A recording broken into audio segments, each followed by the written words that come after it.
Estás bom. Ah, pá, está ótimo. Som? Ok.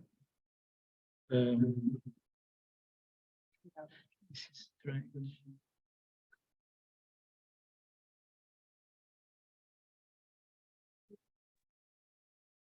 Som? Alô? Alô? Ok. Som. Com certo delay.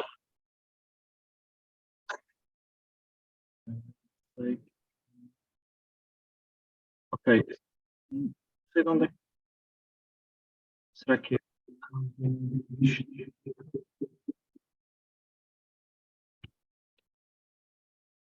Som? Ok.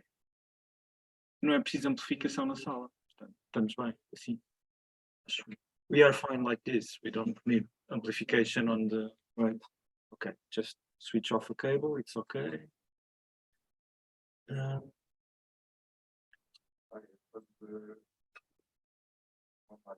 É só o som é só por causa da transmissão, não é? É, exato, parece que faz aqui um feedback. Mas não é necessário o som aqui na sala, portanto. Bom dia, Quentin. How are you? Pleasure meeting you and seeing you. How are you? We'll have more time. It's I will introduce people with time, but it's Hugo, Stephanie, Tom, people from LX Data. It's another one. Oh, olá, tudo bem? Prazer. Tudo bem, Paulo? Obrigado. E I will welcome.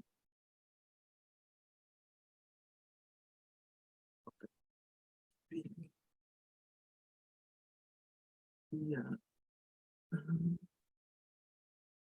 Gravando.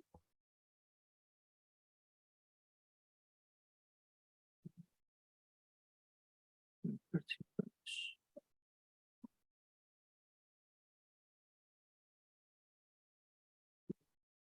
Isto eu também. Estranho.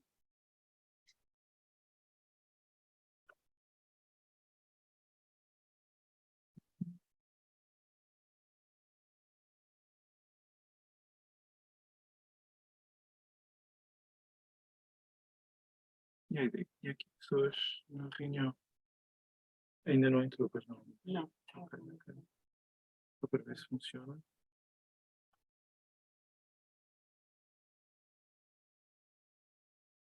Eu quero já experimentar partilhar, só para ver se, Claro. só que esta informação às vezes não é muito bem carregada. Ok. Ok. Isto é hoje. Tá, ok. Andamento.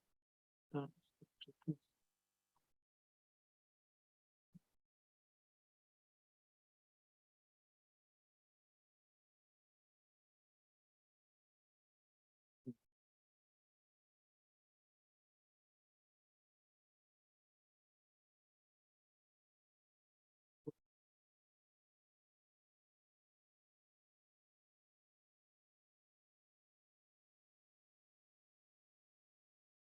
Ah, ok.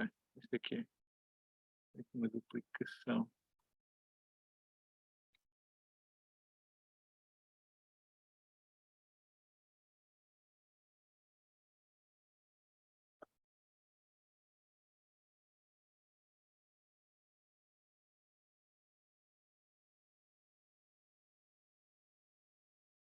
Pronto, o problema vai ser ouvir-se a voz deles, não é? Hello. Hello, good morning. Hi, good morning. How are you, Christina? I'm good. Thank you. Okay. Can you speak so we can check if it's okay? Okay, it's not. Okay, I already did that. Okay. You are with us. Yes, Okay. I'm here. Everything is perfect for me. Great, great. I can Thank- maybe try to share my screen, or the host has disabled. Yes. Okay. Okay. I will able the. Please try now.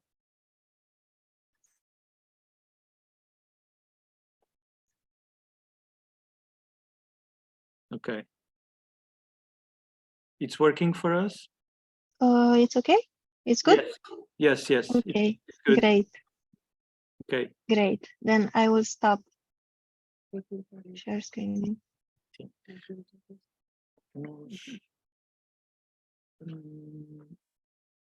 Não está conseguindo entrar na. Não está a abrir. Já está. Okay.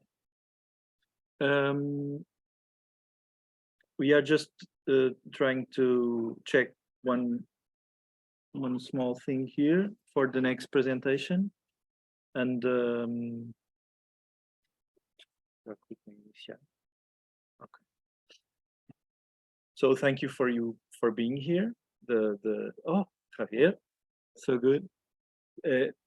I was expecting a slow start, so don't worry about the dynamic. Usually these conferences are quite personal and quite intimate, in the sense that they are not big auditoriums full of people. But in the other hand, I try a lot to go deep on the knowledge and the knowledge exchange, and it's kind of a experimental place where different ideas collide. Okay, so this year we are celebrating the 10th edition of this experimental thing that I call a conference and activities of urban creativity. They came out of my PhD and so on. But the most relevant thing is that this edition, it's the 10th edition, and the theme is the numbers. Numbers because of the number 10, why 10? And of course, because there are lots of our society, it's driven by numbers nowadays. And it was really interesting to see the community of people, the researchers and so on, responding to the numbers challenge. So there are lots of presentations that focus on the numbers topic. So it's kind of interesting to see people adhering to the topic. There's a personal aspect that made me choose the topic also, that I have an older son. My older son is shifting from music to mathematics. So this is also a good reason for me to get closer to numbers, although it's not my territory. So we have already the first presenter here, Christina Muraru. She will be presenting exactly about numbers. So it's very, very, very on topic. And then we have already here Inês from Lisboa Data Lab, that she will be presenting the management, intelligent management platform of Lisbon. And we are trying just to check if it's working here. I will admit you there, and it's okay. Admit. Later on the program we have progress. Okay.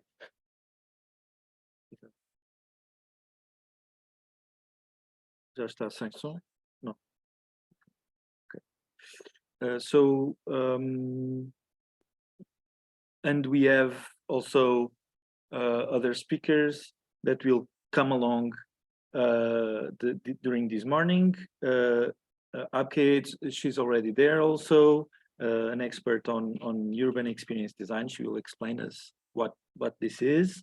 And also Quentin is already here, and he will explain us what's his version of urban experience design also. So it's quite curious to see these different perspectives on the same topic. And of course, Stephanie, she's here also, expert on user research, and from different professional perspectives. So thank you all for being here. people will join more, and I will. I think it's working, right, Ines? Yeah, I have to check if I. Please share. Ines will just share the next speaker, Christina. She will just share the screen so to see if the platform is working on the projection. I think it's working. It's a presentation, and then the platform itself, the platform of the City Council for. So then I'll have to Open the platform and share the screen. and of the share platform. again.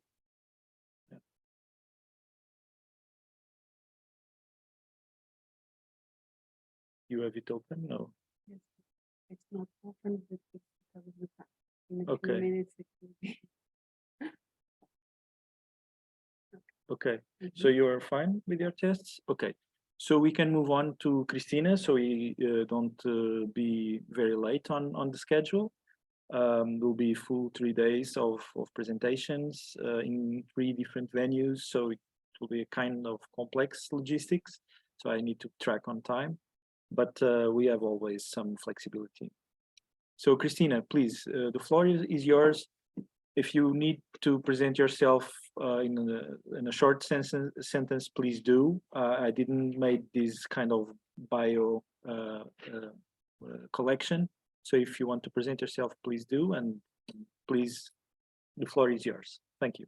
Yes, okay. Thank you so much, Pedro. I'm Cristina Moraru. I'm working as an assistant professor at the National University of Arts in Iași, Romania. And I'm going to talk about individuals as numbers on social media platforms, comparing social media platforms with post-panoptical assemblages. Here I'm going to refer to, of course, to Michel Foucault with the concept of panopticon, but then we will try to understand what post-panoptical means and how are we numbers, how are we perceived as numbers on social media platforms. We live in accelerated times when our attention is measured in numbers of clicks. We have thousands of friends on social media, but however, we feel alone. In our surveillance capitalism, we are accounted as numbers under the blue light of the cyber sun. Sorry, Christina, you are not presenting any slide. I don't know if it's on purpose, but maybe you can put full screen. I don't really. Okay, is better now? Okay, it's better now. It's okay, better. So this is just the first slide. You haven't missed anything so far. Okay, thank you.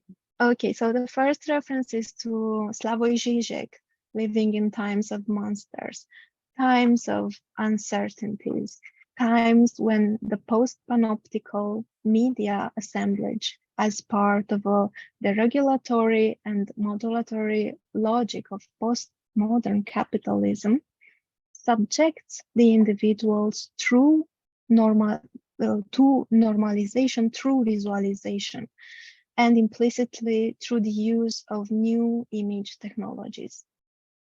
In the Foucauldian panopticon, the subject is control. The panopticon was theorized, as you know, as a governance technique aimed at controlling the subject. What is different in a post-panoptical situation is that surveillance extends beyond the subject to a specific space, to social media platforms as Facebook or Instagram. So we are no longer talking about the subject of surveillance, but about the space of surveillance. It's true that for Foucault, this model of the panopticon could not be extended to surveillance at the level of the entire state. It was designated to specific spaces of surveillance, as we know, the prison, the asylum. But this is why the contemporary theoretization of the notion of the space of the surveillance on post-panoptical media platforms extends toward a post-panopticon society and push forward the theory of the panopticon. When our social relations are digitally mediated, our social connections become visible and our friends become measurable and searchable. Even if it might seem that we are having control over this situation, since we voluntarily share online content on social media, we choose a number of friends to form a network of like-minded acquaintances. Our social media bubble actually structures our vision, is modulating visibility and invisibility in a regime that no longer interpolates us, since we voluntarily provide all the necessary data. However, it needs to reconfigure our space accordingly to what is allowed to be seen within that space. If in the panopticon, the subject has the impression of being constantly monitored, now the individual is not aware that is being watched and that their data are constantly collected. Or maybe we are aware of this fact, but we don't perceive sharing information on social media as a disciplinary strategy because today's society wants to be seen. The increased number of online platforms competing for our attention jeopardize our self-validation mechanisms and compromise our freedom. The need for validation and instant gratification has made us expose our life, disregarding the danger hidden behind this new manner of shaping communities in surveillance capitalism. And we have seen this, especially in times of crisis, as our recent pandemic, when we felt the need for co-belonging and solidarity. But we should ask ourselves, is cyberspace a place for solidarity? In our post-political times, when normalization happens through visualization, are we using the right means of approaching each other? Are we able to truly engage in a cyber community, or community itself is something to be feared of as the coronavirus? Under the cyber sun, visuality becomes an instrument of capitalist power, and our vision is structured according to an interest of the commercial entities or political interests. Perceived as a commodity of the cyberspace, our vision is sold to different advertisers for whom we are just numbers, for whom possible correlation between our surfing data and our activity on social media provides a deep understanding of our consumer profile. On the Christina, other hand, yes. sorry, please have track on time, like 5 minutes, 7 minutes. Okay, but we started a little bit late. Yeah, It's no yeah, problem. You can we can end this at any time, and we will continue with 7 the minutes. discussion. Yeah. Thank you. Okay. Okay, great. So our vision is our vision a commodity of the cyberspace? I'm asking, because our vision is sold to different advertisers for whom possible correlation between surfing data and our activity on social media provides an idea about our profile. So this is why we are just numbers on social media, because we are just being monitored and quantified to fit in a sort of consumer profile. On the other hand, as content providers on social media, we deliberately offer our creativity, since social media platforms are operating a total commodification of human creativity. Even more problematic than commodifying our vision and our creativity is exercising a multifaceted surveillance. Each time we share an image, a belief, or a preference online, we are voluntarily constructing an identity. An identity to which a number of peers or network friends are contributing by adding complementary information. It's a voluntary engagement towards a structured and collectively constituted identity of ourselves, which further on leads to participatory surveillance. I'm going to maybe to end with this question, which is the most important for my presentation.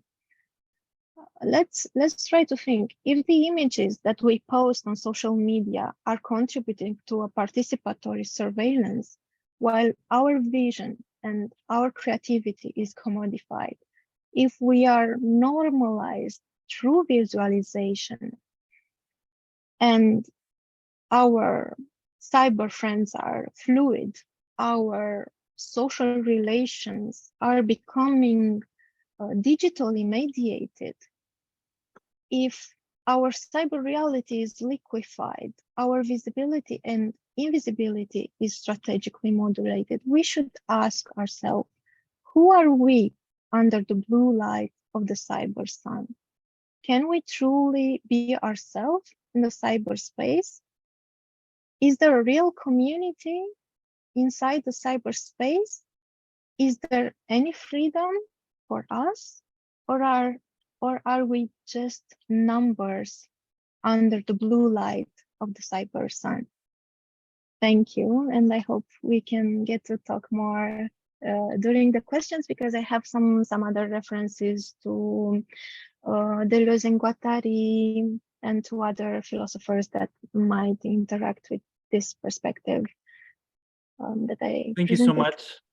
Thank you so much, Thank you. Christina. Thank you. So I will stop yeah. share. Please stay around, because your presentation was very interesting in the context of the next presentation also, because I think these dialectic perspectives over the numbers and the data are very relevant.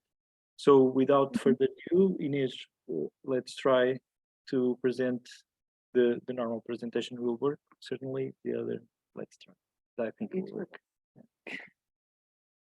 So if you want to present yourself also, and the team. Everyone is seeing. So my name is Inês Schwartz. I come from Lisbon municipality. I came with Pedro and Paula, which we are from Lisbon Urban Data Lab team. But as we are talking here today about user experience and data, we thought of presenting high level an overview on Lisbon platform, and which is a data integration platform, and we can refer to use cases of usability of the data that comes from intelligent platform, which I will refer to as PGIL. I'm sorry, it will just. So we are one of the departments with responsibility on data in the municipality of Lisbon. Data from many services of the municipality, and we are concerned about making data available, accessible, reusable, and useful to the management of the city, but also to the citizens. Through transparency policies, we want the data to be available to everyone in the city. So our mission is to contribute to the development of management culture that is efficient, proactive, transparent, and capable of providing new and better services. Our strategic is based on 3 objectives, which is to create an environment where it's possible to base the services and the decision making in real data, to support the departments in their smart city projects, in thinking about them, all the technical specifications, and to help the municipality in digital transformation process.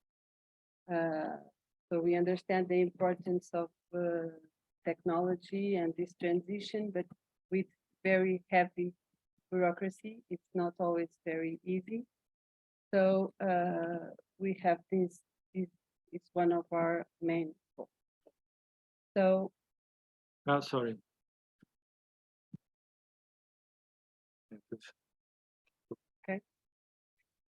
So in our view, everything starts with data, and our central piece is this Lisbon Intelligent Management Platform. It's where all the data is received, and then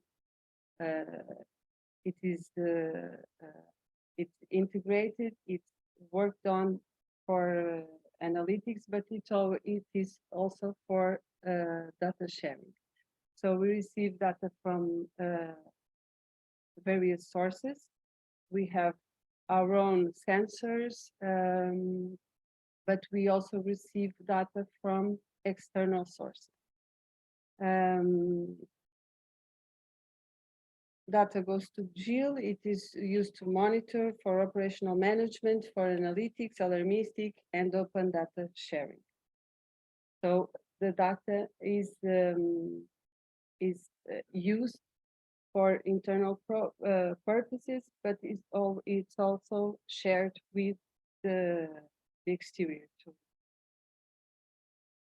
The platform is central in the process, and it has already won several prizes for best city platforms because it's easy to integrate with different systems and data sources. It allows us to share data easily.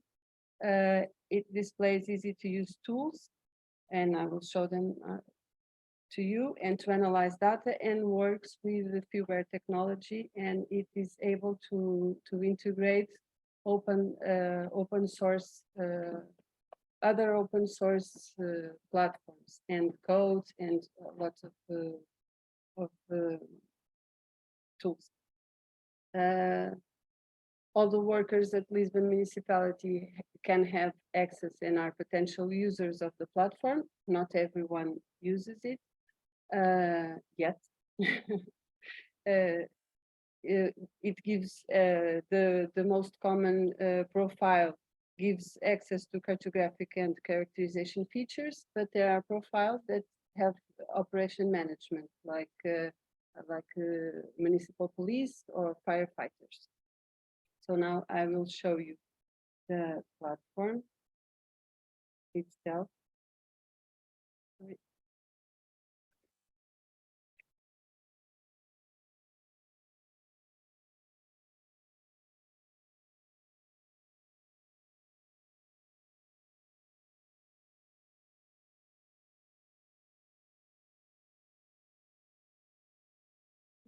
We are shifting from the presentation Yeah. to the platform.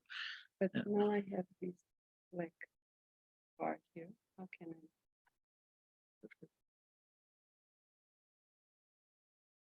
This page is not opening, but so this is the main page where you can see the map, the sticky map. In the map, you can add layers And you have different types of views in the map.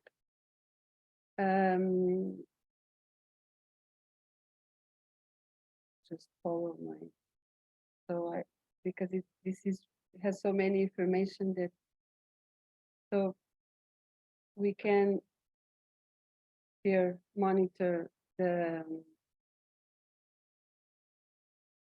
here are the occurrences from municipal police. We can see where they are happening and what kind of this is.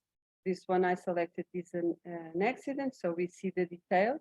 And this is not operational. This is just the view, the characterization. We can also view the firefighters' occurrences and the municipal, the cars, for instance, police cars and other vehicles where they are. If we want to clean, we thought of showing this because it has some user experience, not in the public space, but we think that PGIL is also a tool to indirectly intervene in the public space. We have data from Waze.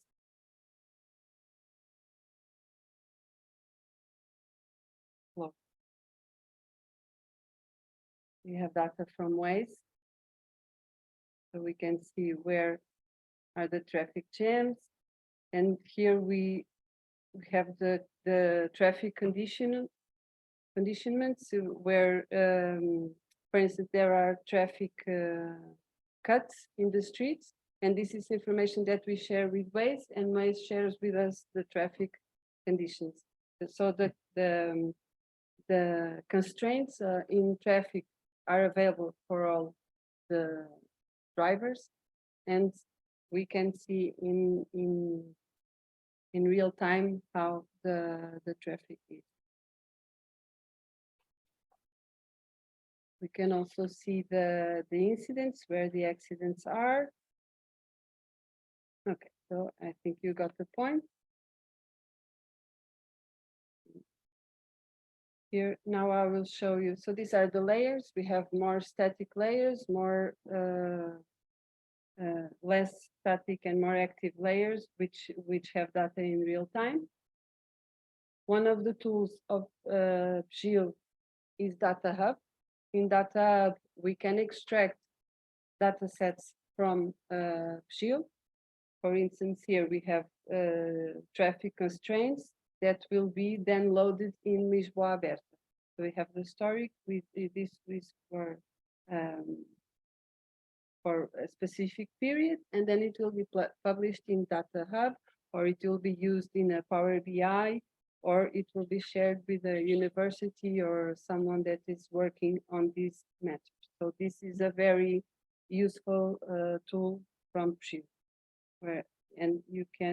where you can extract and download or get an URL to have a connection, a direct connection with the data. Here, I don't know if you know the application Na Minha Rua. It's where you can, all the citizens can register something that's not right in the city, for instance, related to waste management or a hole in the street, and here we can, or graffiti. Graffiti, yes. Graffitis, well, all kinds of things that illumination, street illumination, that it's not working, for instance. So these kind of occurrences that are submitted by citizens, then they have to be managed. They will be forwarded to the specific services that can work on this area, and all of them are registered here, and you can filter, for instance, animals in urban environments. And now I can see only the occurrences which are related to this matter. Or well, there are a lot of matters that are reported here. In this kind of dashboard, you can apply your own filters, so you can optimize your user experience with creating your own filters, so your own view of the information. This takes a lot of time to load, so I'll just get to another. Here we have the incidents in Waze registered with in Waze application, and this dashboard interacts with if I can interacts with the map. So all the incidents are also registered in the map. You can also download, if you want to have a PDF of this information, you can download. And I think it's here. And all the information comes in a report.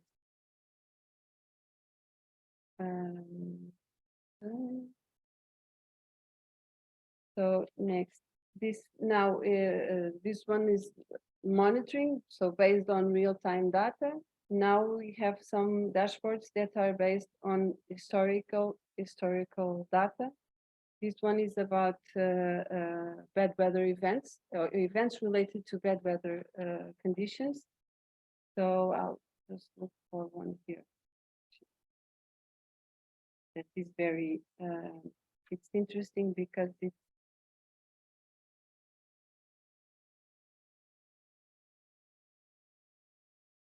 in November last year, there was a tornado in Alcantara, and it went. So here we can see the course of the tornado and all the damage that it was it was doing through the way. But most important, we can see which were the most important kind of occurrences of damages, and we can try to think about why they happened.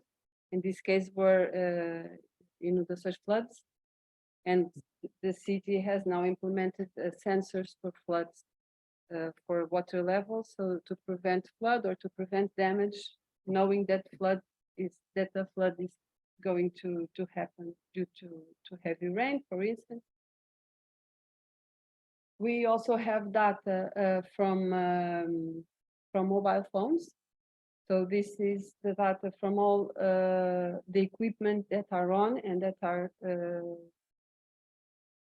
exchanging data in the city. These are very important data because it really gives us an idea of where the people are and how they are moving around the city. It is especially useful in the case of big events. To try to prevent any incident and to affect all the means and resources to specific places. This platform will be used for the visit, for the Pope's visit to Lisbon, not only by the municipality, but in that case specifically, it will be used by national entities that are going to manage all the operations with PGIL. So now we are in this effort of developing dashboards, integrating lots of data. Right now, PGIL has 3.5 billion records, and I think until the visit of the Pope, we will have 4 million registers every day. So it's a very heavy and powerful tool. So here, for instance, you can see that there are already some dashboards on the JMJ.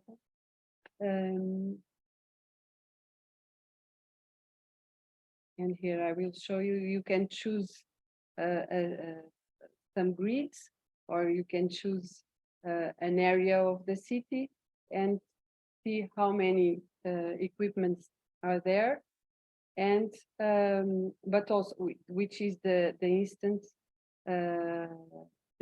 measure, but we can also see that the movements between the grids. So these of course are anonymous. It's all anonymous data, so no one, so that there are no problems. I was thinking about surveillance, which was We're not sharing this one. no, sorry. Okay. Yes. So these are obviously anonymous data, and it is grouped for 5 minutes, for each 5 minutes. So we never know exactly, and it has a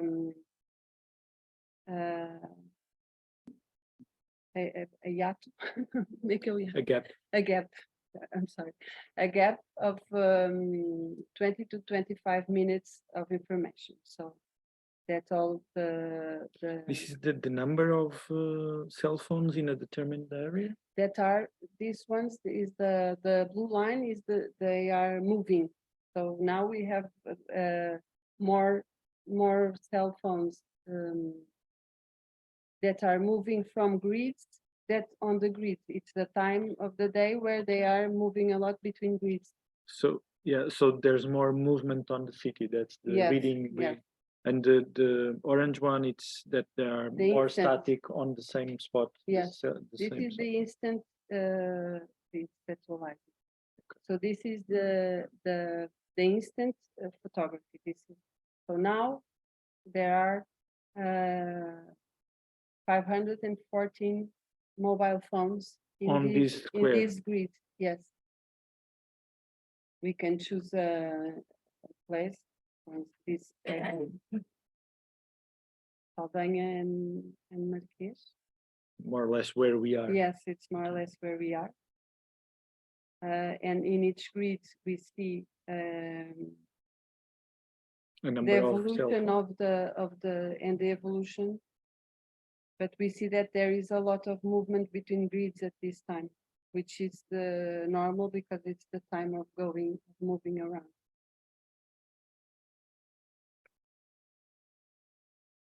Okay, so I think about the platform. We're done. I would just like to show you that, for instance, we use all data from the platform also to try to communicate about the city, and a lot to try to inform the services about the status of the city. So with many information from the platform, but also from other sources like IPMA, the National Weather Services, or the metro. We try to inform about how the station is. So how the city is. So this application in Power BI, which many of you must know, is shared with city councillors, head of department, so that they can have an overview of the city. We have some strategic themes that we approach here too, about mobility. So what you have seen in the platform, right? The traffic, the constraints. Here in the micromobilidade, soft means the Gira stations, where they are, if So they are empty, if they are full. bicycle. Yes, the shared bicycle network. Environment, we have this network of environment sensors with 80 sensors in the city, where we measure air quality, weather, noise, traffic, and air quality. Air quality upstairs. Let me see some. Corridor wash, I think really and traffic. Yes. Humidity, Mhm. yeah. Yes, many parameters in each Ozone, theme. yeah. Mhm. This is public data, so this you can see also in open data portal. I will show you next. This is about waste management. So we have here a lot of information, and one of our main concerns is not to keep the information inside, but to make it useful inside, yes, no doubt, but also bring it outside. And so based on the platform, there is an application for the mobile phone, so everyone can install. It's App Lisboa 24. And through this application, all the citizens and tourists, users of the city can have access to many information that comes from the platform. And it has alerts on everything, but the most important things that can affect the quality of life. So if there is a big event with consequences in the city, the users will be notified. It can be personalized too. So I invite you if you want to. It's available for iOS and app. Here is our open data portal where we share data from many of our services in the city. So 274 data sets are from municipal services. Some are also from PGIL, others are directly from other data systems. And so everyone that is interested in the city and in data can come here and use this data to inform themselves. We also share here some projects that we are involved with universities. This one I was going to say the lab, it was financed by European Union, and it was focused on these themes: parking, micromobility, emergency, also pollution. This involved many data and was with the Supercomputation Center of Barcelona. So, and it shares code. It also shares code. So that knowledge can be replicated.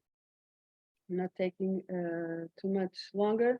I just wanted to talk about LX Data Lab. It's Urban Data Lisbon Urban Data Laboratory. This is our team. Our main focus is in this project. This is an initiative of our department, which aims to use data generated in the city to create analytical solutions. Here we want to go a little bit forward, so we have a partnership with universities. We have now 19 partners, 19 partner universities or investigation entities. And what we look forward is that we share real data, real problems from the city, and the students have a real product to develop their works. And these solutions, the solutions created, the objective is not to we are not going to implement these solutions. They are tests, and then yes, because then it would have to be a commercial solution. So, but it's a very interesting project in my view, because of this factor that it is real challenges that we are talking about, and not data that it's not real. Simulated. Yeah. So what we are main concerns right now is that the involvement of municipal services, data quality and documentation, and that there can be accumulation of knowledge, so that the students that worked before can have access to what was developed and start from there. So that they are not always working. And when you start with the data set, and these data sets have some problems, of course, quality problems, consistency, etc. So when if they start from zero, it's very difficult. So this accumulation is one of our concerns. Well, I think I've gone through more or less all the. I don't know if you have any questions. Thank you for that. I will applaud the.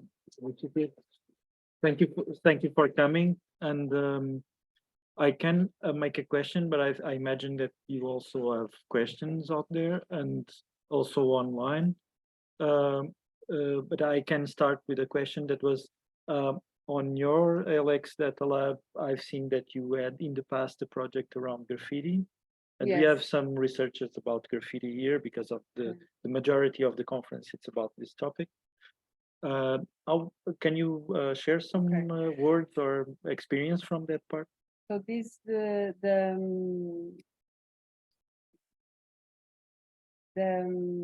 this challenge on graffiti was for the services for urban hygiene to identify which were the tags or graffitis that were not legal, that were about to be cleaned.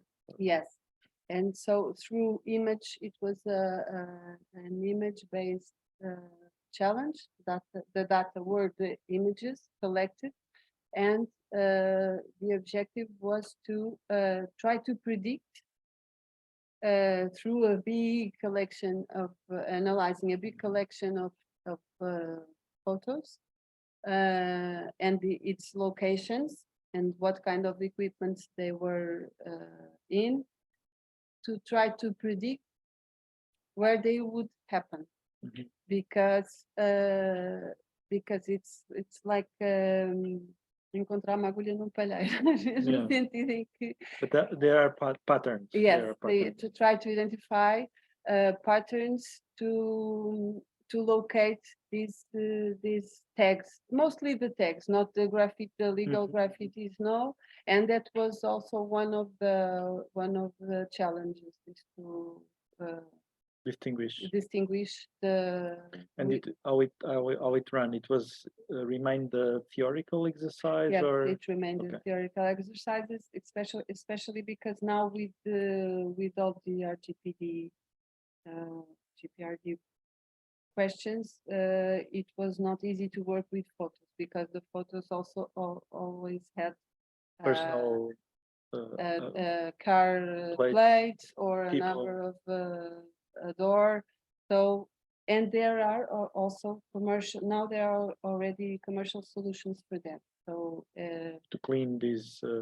Yes, and to identify like the issues that are identified in the minha rua, if the street has a hole, if there are good solutions for tackling this problem. Yes, so now it's something that there's no use to test if there is something that is working very well. Okay, I don't know if you have someone have some question, please.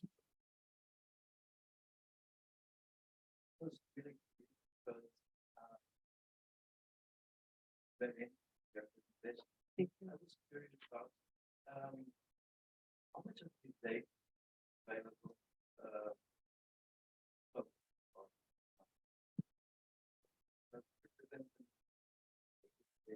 Yes.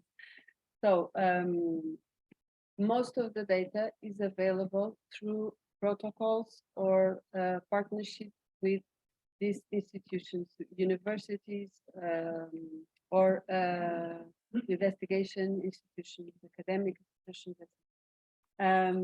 For the public, it's what is in the open data portal.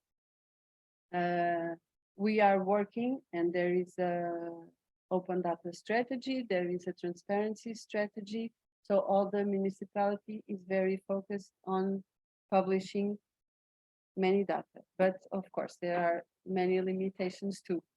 So what is in open data is in open data and is accessible.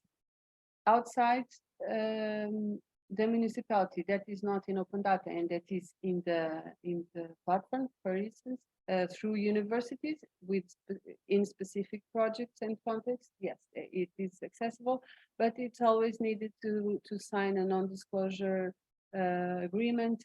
So we have to go through a process to be possible to share this data. Available for Yes, yes, yes. Some more questions? Yeah, Quentin? even for freelancers. Mhm. So I was wondering, can hear? Christina, can you hear the question? No, I'm sorry. No, but I will write you the can write question. it in the chat. Yeah, I will write on the chat. So But make it, for me, it was not so clear, like the normalization through visualization. But it's also two words that I use a lot. And so I'm not sure if I really understand the meaning that use like what does it mean? Can be of, it was normalization through, visualization. okay. And so I think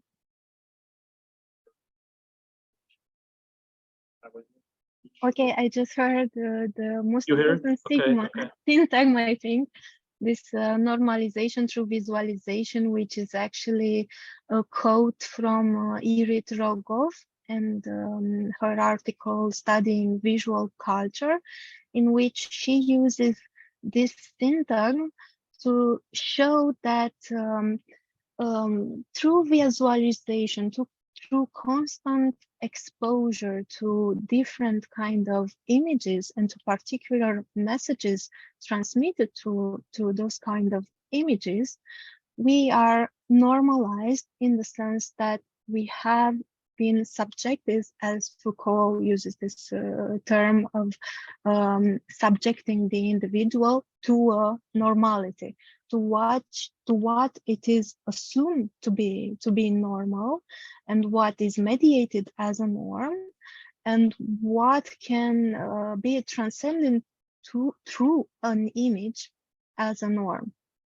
So this is Irit Rogov's point of view, which I'm referring here, taking this syntagm from her article studying visual culture.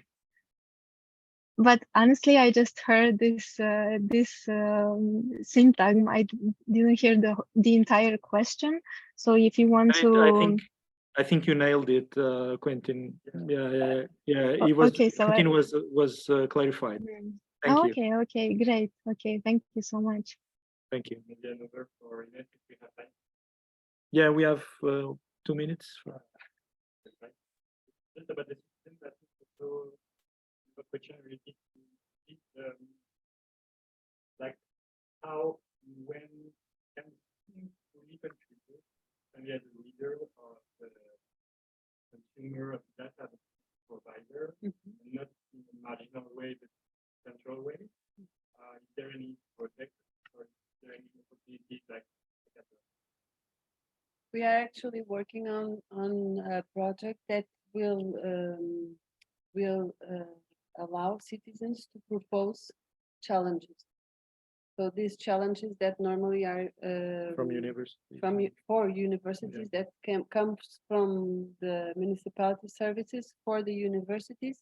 We are now working on a project which is a dashboard challenge that will allow, we will have open data challenges open to all, anyone that wants to participate, and we will also accept challenges from citizens. as data providers, I think it's something that it would be a very huge concern because of the quality of the data, where this data comes from. But actually, we have a LoRa system installed that's where it is. I'm not sure it's already open, but you can connect to this system to your sensors, so that and it is all the data is it's communicated by LoRa, which is a technology. I'm sorry, I cannot explain that very well to you. Yes, but for the municipality to think of a citizen as a data provider, I think this is still a challenge itself. So it's something that we will have to find the means to certify the data, because of course to have data and to base some analytics or on data, we have to be very safe about the sources. From what I read, the mobile input, that the data that you acquire from mobile information, Yes, from it comes from Vodafone, Vodafone, yes. from one of the networks, and then there are some metrics that multiply the relation with the other networks, right? With the other service Yes, so providers. So you this- have like a balance from all. Yes. You don't have like specific information from a specific person access, right? You don't know. No, of course not. No. So because you talked about RGPD, right? Yes. And and I imagine that you have some kind of ethical also Yes. chart or something, right? You have And this this kind is at this moment it's a law, so you cannot. This is very strict about which data we can use and we can provide. And the data from mobile phones, of course, it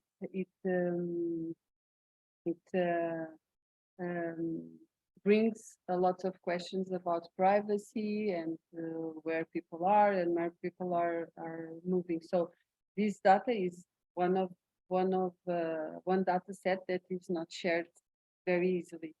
So we have strict rules about it, but we don't receive the data. We don't receive each mobile phone. We receive the number of mobile On phones cell. in this grid in the last 5 minutes, and it has this delay.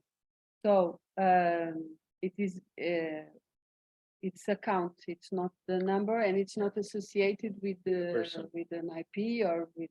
So we cannot identify. It will be very difficult to identify which person is there, which of course would not be allowed, not even for us.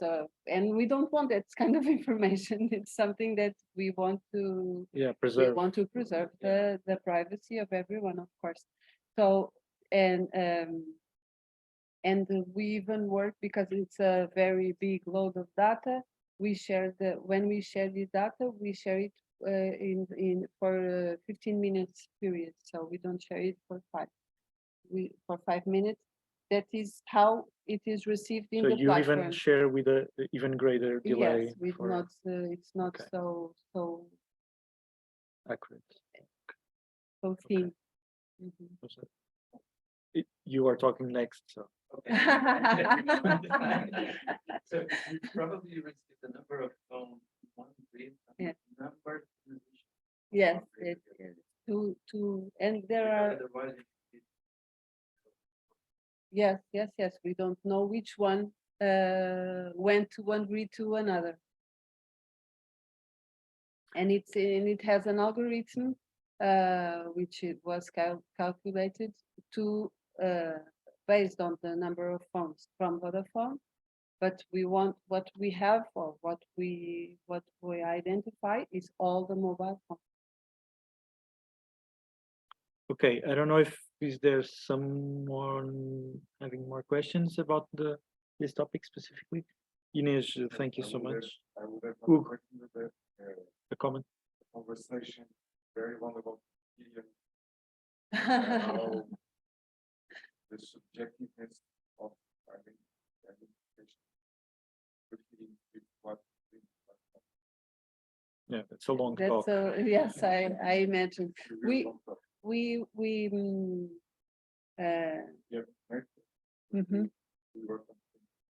Okay. I do the receiving work. You are in Cal? In Gal. Oh, In okay. Gal. And that is important. And we even I worked before with GAU when I worked with volunteers, but this is something that must be discussed also with the hygiene services that are responsible to clean the. They are. Yes, WhatsApp. Okay. They have this conversation Our- ongoing. So Okay, our okay, okay. subjectiveness, Yeah. Unfortunately, which is this was a very interesting challenge, but now we don't have it as a challenge because of what I explained. There are already They are commercial really- solutions that would be useful for many services in the municipality that include this kind of detection. So it's not useful for the lab, for the students to test something that does exist already. So we ended up with this challenge. okay, more conservations will go on. Thank you so much, Inês. We need to move on. I think Miguel, maybe you can come. And obrigado. Obrigada. Thank you. I don't know if there was some question online. If there is, no, I was not looking, but I think it's okay. Now we'll have Miguel Boavida. He's from a university, YAD University, from a creative technologies course, and he's going to show. You are going to log in the Zoom. Okay, I can do it. So I will. Since I have. You have already? Está na porta está na porta do auditório o Wi-Fi. Até Silpicos. Sim, acho que é exterior, qualquer coisa. I'm going to send the link.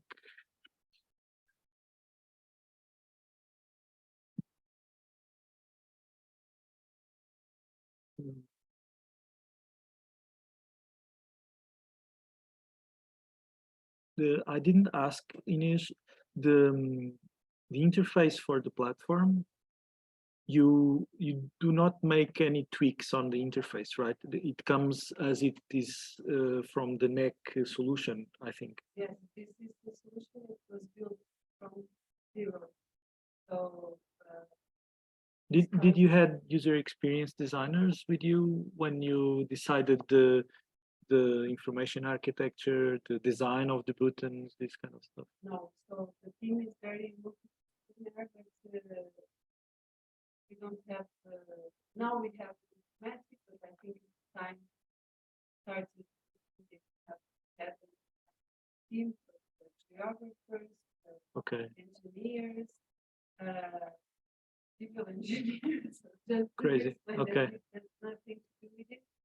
So, and it was the next one, the open thing. the call. Yeah. Let's say, and they started with zero.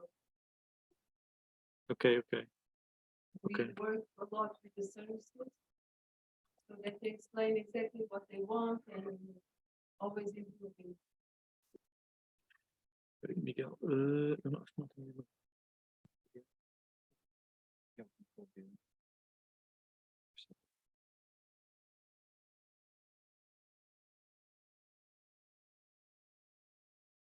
Universidade Europeia, tudo junto.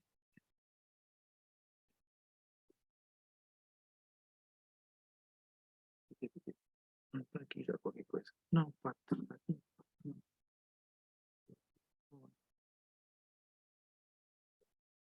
É, hum, já estás à porta? Ah, ótimo. Pronto. Então é isto. Enviar por e-mail. Boa.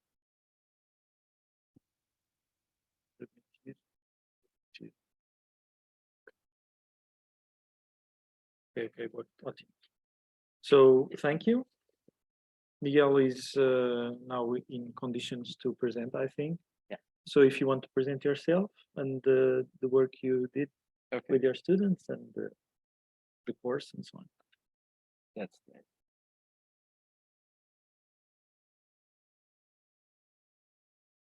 I believe I'm already sharing. Okay. So, first of all, thank you for the invitation. It's a pleasure to be here. Probably I need to start as a disclaimer, okay?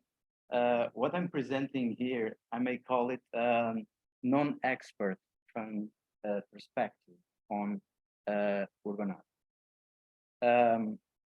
I'm from IAD, and my background is mostly technical, okay?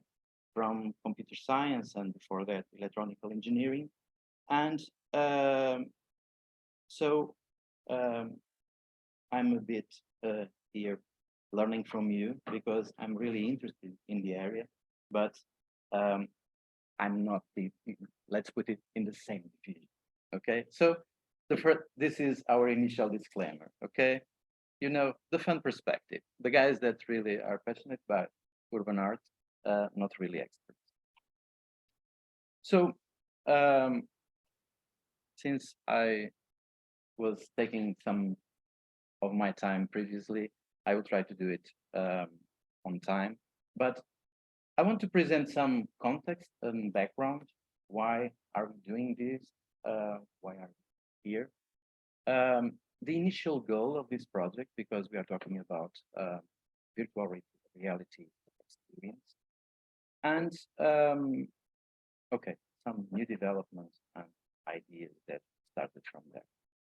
Okay, so I'm from IAD, and most of the work I do in IAD is in this course, is a new course called Creative Technology. Something between technology and, let's say, communication or design. The idea is to create students with technical background, but capable of communicating with other areas, namely in advertising, video communication, and so on. This project, the idea of using virtual reality to present Lisbon's urban art, started because some of our students were, I don't really know how deep into it. I didn't ask in detail because, as you know, sometimes it's better not to ask. But in fact, they knew something about urban art. They were interested. And the idea was, okay, let's try what we can do, creating a virtual environment, creating an opportunity to show some of the existing one, and okay, make it a bit like a game and giving the opportunity for people to pick, let's say, a virtual can and try to do something. So it's not a game. It doesn't pretend to substitute nothing in terms of creating art. Was an initial experiment. And as I said, an opportunity to display what we have in terms of urban art and the problem that is normally dispersed around the city, and virtually at least we can move from one place to the other. Okay, introduce some type of gamification and do that, we call it virtual paint, but it's not clearly our main goal. So we started as a virtual world like this one, simple one, not representing nothing in particular.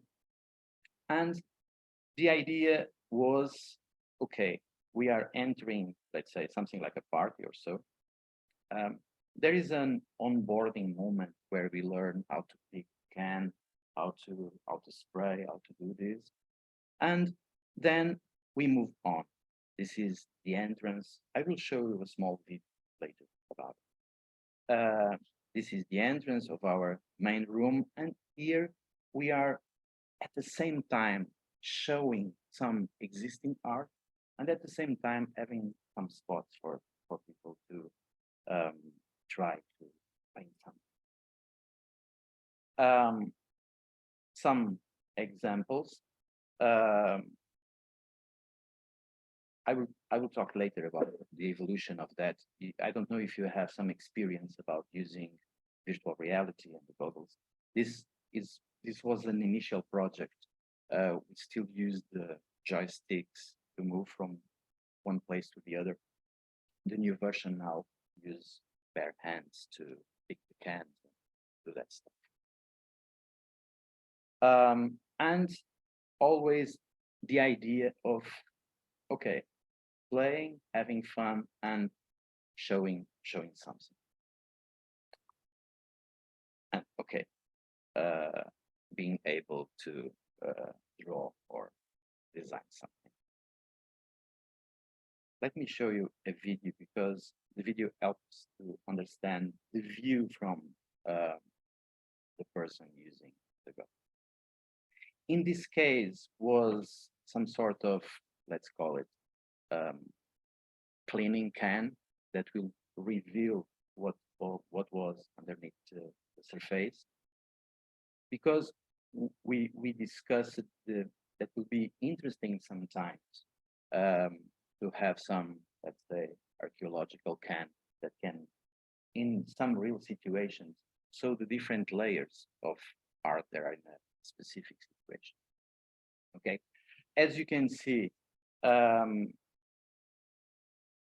okay, it's a bit shaky because normally we were very cautious about people testing this because of motion sickness. But this is the part that we try to show some existing art, and this is what is to paint. Okay. I will talk just a bit for eventually some of you that may be interested in that.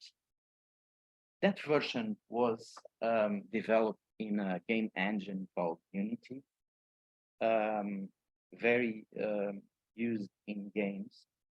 But since our perspective on this was trying to have a more, especially because of the existing art, especially because of the level of reality that we want to use to show what we have, we are moving in this project, and we are moving in the whole course from this engine Unity for this new engine Unreal, mostly because this engine is also more used in virtual scenarios and cinema, and our course more connected with this than with the game development. Okay. Nowadays we are working with new Oculus. As I was saying, we grab the can, and the quality of the images are a bit better. Very interesting for us was when we were in the process of developing this, we met our friends from Gao,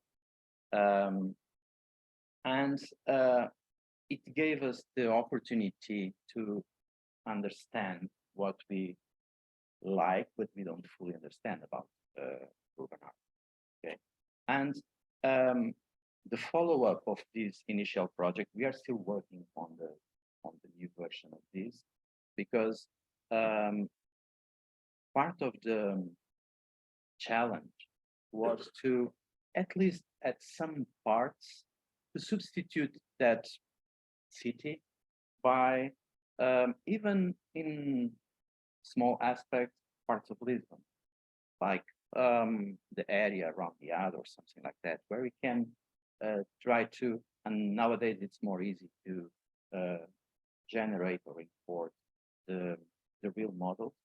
Okay, so we are working on this new version, but along the way, because the images that I showed you, they have almost 2 years now, and we developed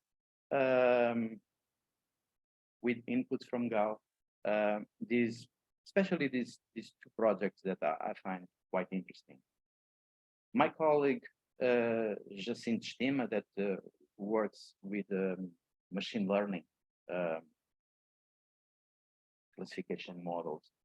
I believe that's something that you were also talking about, that it means a machine model for urban art classification. The goal here, using images from GAU, was to train a model using images without those problems of the template. It was just the image of the art itself. And we trained the model in order just to use it that way, to present an image to the model, and the model tell us, probably this is from this author or this collective group or something. Okay. The results were good, but frankly, the number of image that we used was not a huge data set. So eventually, a lot of overfitting means a lot of being completely right when we are using the same images that we are training. Eventually, okay, it was a proof of concept. Okay, and we had another project by another colleague of mine, João Dias, that was integrating a mobile application with this machine learning model. And the idea was, okay, I take a picture from a specific art, and this connects to the server, and the server tells me, once again, probably it's from this guy. Okay, it worked, but once again, if you want to test it on a large scale, it's completely. Okay, and as I was saying, the natural evolution of the VR. Just finishing. Urban art is a fantastic in terms of multidisciplinarity, bringing different areas together. I believe that was the reason that gave me courage to come here and talk with you about it. So it's an opportunity. Let's take the opportunity to work together. Okay, you have fun. Feel free. Okay, thank you, guys. Thank you, Miguel. Obrigado. We have a really short break, like 5 minutes break. Maybe we are so few that we can talk on the break if there's no, or if there's questions there. I don't know, only the people from online. If someone from online wants to make a question to Miguel, please raise their hand. If not, we are going to make a short break of 5 minutes, and then we restart with Abke, with a really nice presentation about urban experience design. Please keep there and don't go away very far away. Yeah, Stefan. Yeah, you okay? Yeah, you with me. Okay, so 5 minutes and we are back. 4 now.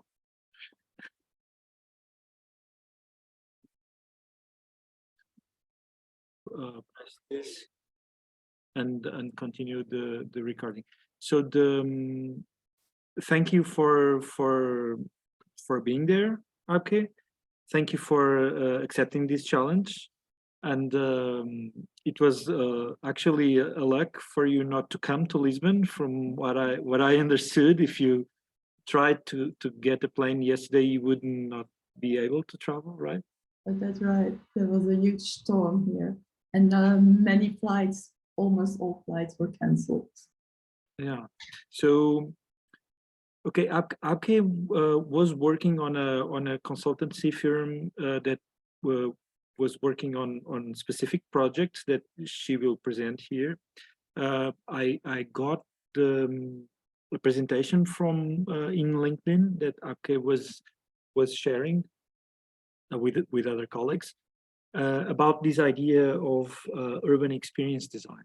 So I was quite curious to know more. That's why I invited Abke, and from what I've seen in the short presentation that was on LinkedIn, it was really touching the point. So thank you for being there. I will ask you to start the presentation. Maybe give me just 1 minute, so I try to get Quentin here, because I think he will be interesting to hear your presentation. He will be the next speaker, and he talks a very close concept. So I think it's really relevant for him to be. 1 minute, and I will be here.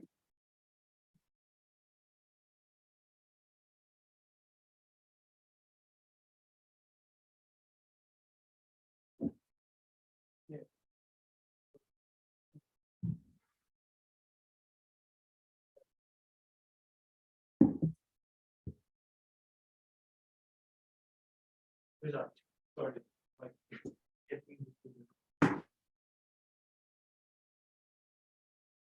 But you will be in contact with, if you need the contacts from them, I will put you in contact with them.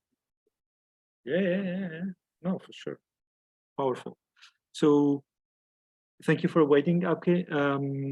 So you can start when you want. I think we have the conditions to continue. Thank you. Great. Thank you for inviting me, Pedro. It's really nice to be in this urban creativity conference. Really interesting topic. I like the presentation so far. My presentation is about, well, there is an increasingly urgent need for cities to become resilient hosts for social and environmental well-being. And this requires a rapid and efficient coordination of actors, settings, and activities in an urban ecosystem. And as service designers, we do this from a people's lens, because spaces as such, they don't generate value. It's the people who interact and use them that turn the physical spatial design into value in use. So we look to understand, who are these people moving around on a site or in a city? What do they love? What do they miss in their city or their community? How do they move around? How do they live, work, learn, meet friends and family? And what's very important also, why are they doing this? Why are they showing this behavior? And also, how will future conditions affect the livability of their urban context? So on the basis of project experience in Bangkok, I want to discuss the role of service design approach in urban development processes and to share the method and tools we apply.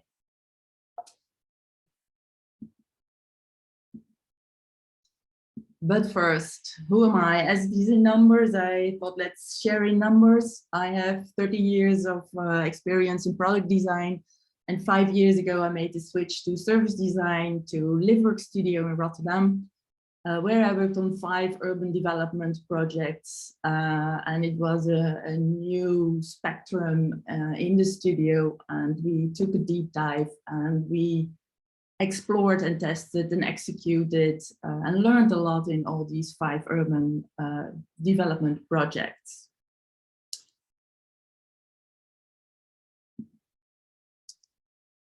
So urban challenges are very fuzzy. Every space is unique There's no one size fits all. Scoping the challenge can be difficult due to unclear or lack of boundaries. They are also complex. There are numerous interconnected moving elements and even a lot of unknowns. Cities are dynamic. They are constantly evolving and changing, reflecting existing political, social, and economical developments. And they are networked. There are many interconnected elements with different dependencies and exchanges of value. So, in the face of complex socio-economic and environmental challenges, which have been further intensified by the COVID-19 pandemic, there is increasing pressure on cities to become resilient, inclusive, and sustainable. So we need to create and transform cities into resilient hosts for social and environmental well-being. And as service designers, we see cities as complex systems of settings, actors, and their relationships. And system thinking helps us to get a grasp of these complex ecosystems within cities by providing a holistic and comprehensive view of the existing actors, the value exchanges, and dependencies. And through service design practices, we can redesign these relationships and envision alternative futures and provide clear direction and the necessary tools for realizing them. So as service designers, we look to inform development and implementation of these new urban realities through the participation of current and future users. And through co-design practices and participatory research of current and future users, we look to create new urban realities, facilitating a dialogue between all the stakeholders, like citizens, architects, urban planners, governments, investors, and developers. And these gathered insights from this human-centric and contextual research gives direction on future innovations and strategies that benefit the people, the urban context, and the planet. And for this, we do both desk research as well as quantitative and qualitative research. So indeed, we can use the data that was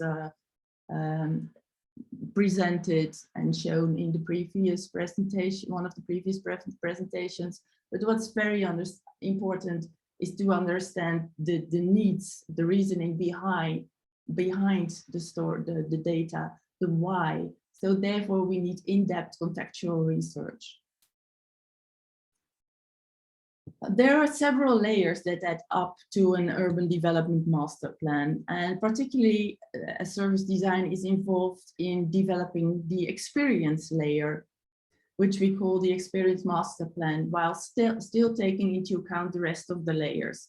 So what are the ambitions, the vision, the principles that are of the urban development master plan? What is the conceptual framework?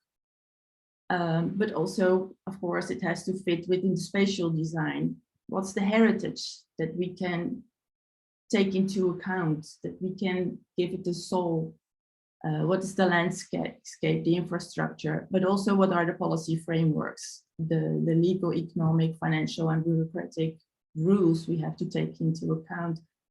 For example, in the Thai project that I will tell you about, there is this legal restraint that we have to build in the station a certain amount of parking lots, quite a lot of parking lots, while the whole project will be finished and will be future proof, let's say, in 30 years.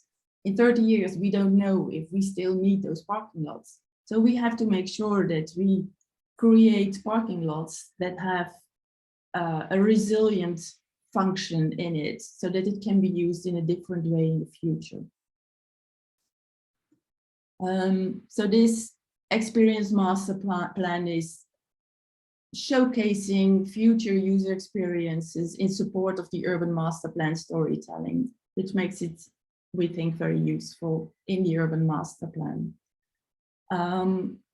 Our experience master plan, as we developed it within the Livework Studio, has 10 building blocks, which capture strategic insights, experience principles, a vision, and we use user typologies to keep an overview of the different types of users that will interact with the project site. We create user stories in order to bring the typologies and personas to life and better articulate what their wants and needs are through compelling storytelling. So they bring the concepts of the future vision to life, and we can map them on a spatial journey map, one of the building blocks, and I will give you an example of it. We capture all the services and experiences in a service catalog. What makes a site unique can be captured in key experience themes, and then there are also, of course, people who like staff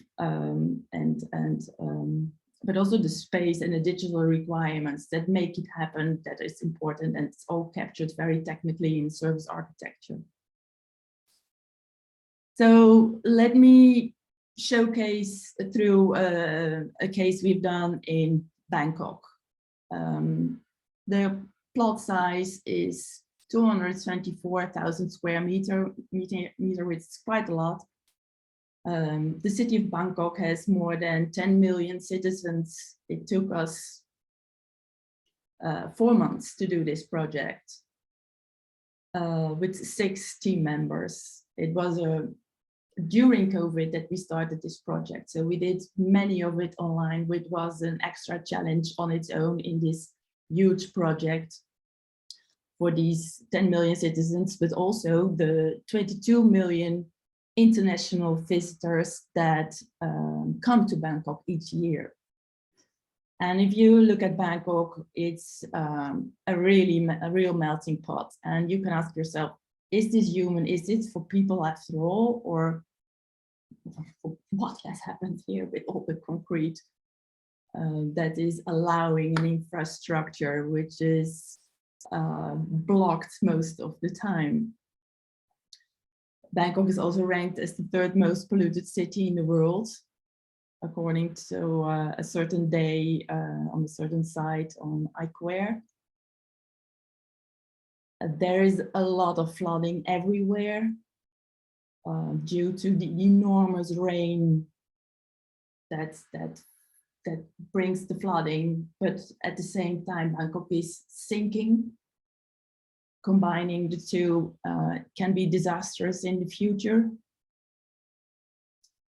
And within this air quality and flooding and infrastructural congestion, there are a lot of people moving around on this urban gridlock, spending a lot of hours a day to commute from one place to another. And also the Bangkok is one of the worst in the world, with commuters spending an average of 2 hours a day stuck in traffic. So the project that we've been working on is about a station in the city center, which has a lot of green around it, say like Central Park to New York, but I will show you pictures how it really is. And the station intends to create a new global gateway to Asia that celebrates the best of Thailand and Bangkok, a new destination that celebrates Thai diversity, inclusivity, hospitality, and sensibility. But that requires a tremendous coordinated visionary effort where all stakeholders need to work together in unison to create world-class experiences that we want to have there. It is already existing, this station, and it looks like this. It looks deserted, and it is deserted. It's a bit of a ghost station. It's huge internally, and it looks very modern, but it isn't used at all. It's a big failure. There are no people coming to this station. It isn't functioning. It is developed without taking into account the needs of people. While around the station, there's still a huge traffic jam, stocking people, and the nature that you saw around the station, it's bewildered, which is unique for Bangkok, where square meters are very, very expensive, and everyone wants space to live, to work, to meet. And here there is a lot of space which is not in use, which of course offers a huge opportunity, but also a huge challenge. The railway itself is above the above level, let's say. It's also on concrete, and there are roads underneath. There is another railway underneath. There's a lot of dirt underneath. There's a kind of community, alternative community living there.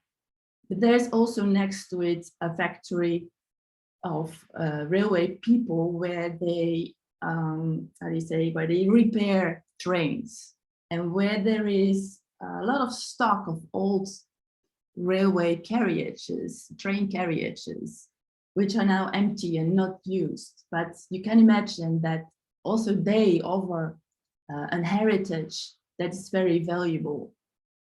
The people working at this factory and working at the railways, they live in a kind of alternative city of wooden houses next to the high rise of Bangkok. And it looks, it's much more nature, and it looks very, and it is very quiet, but it looks very poor. And we worked in a team of 6 on this project, and 2 of the people were Thai people.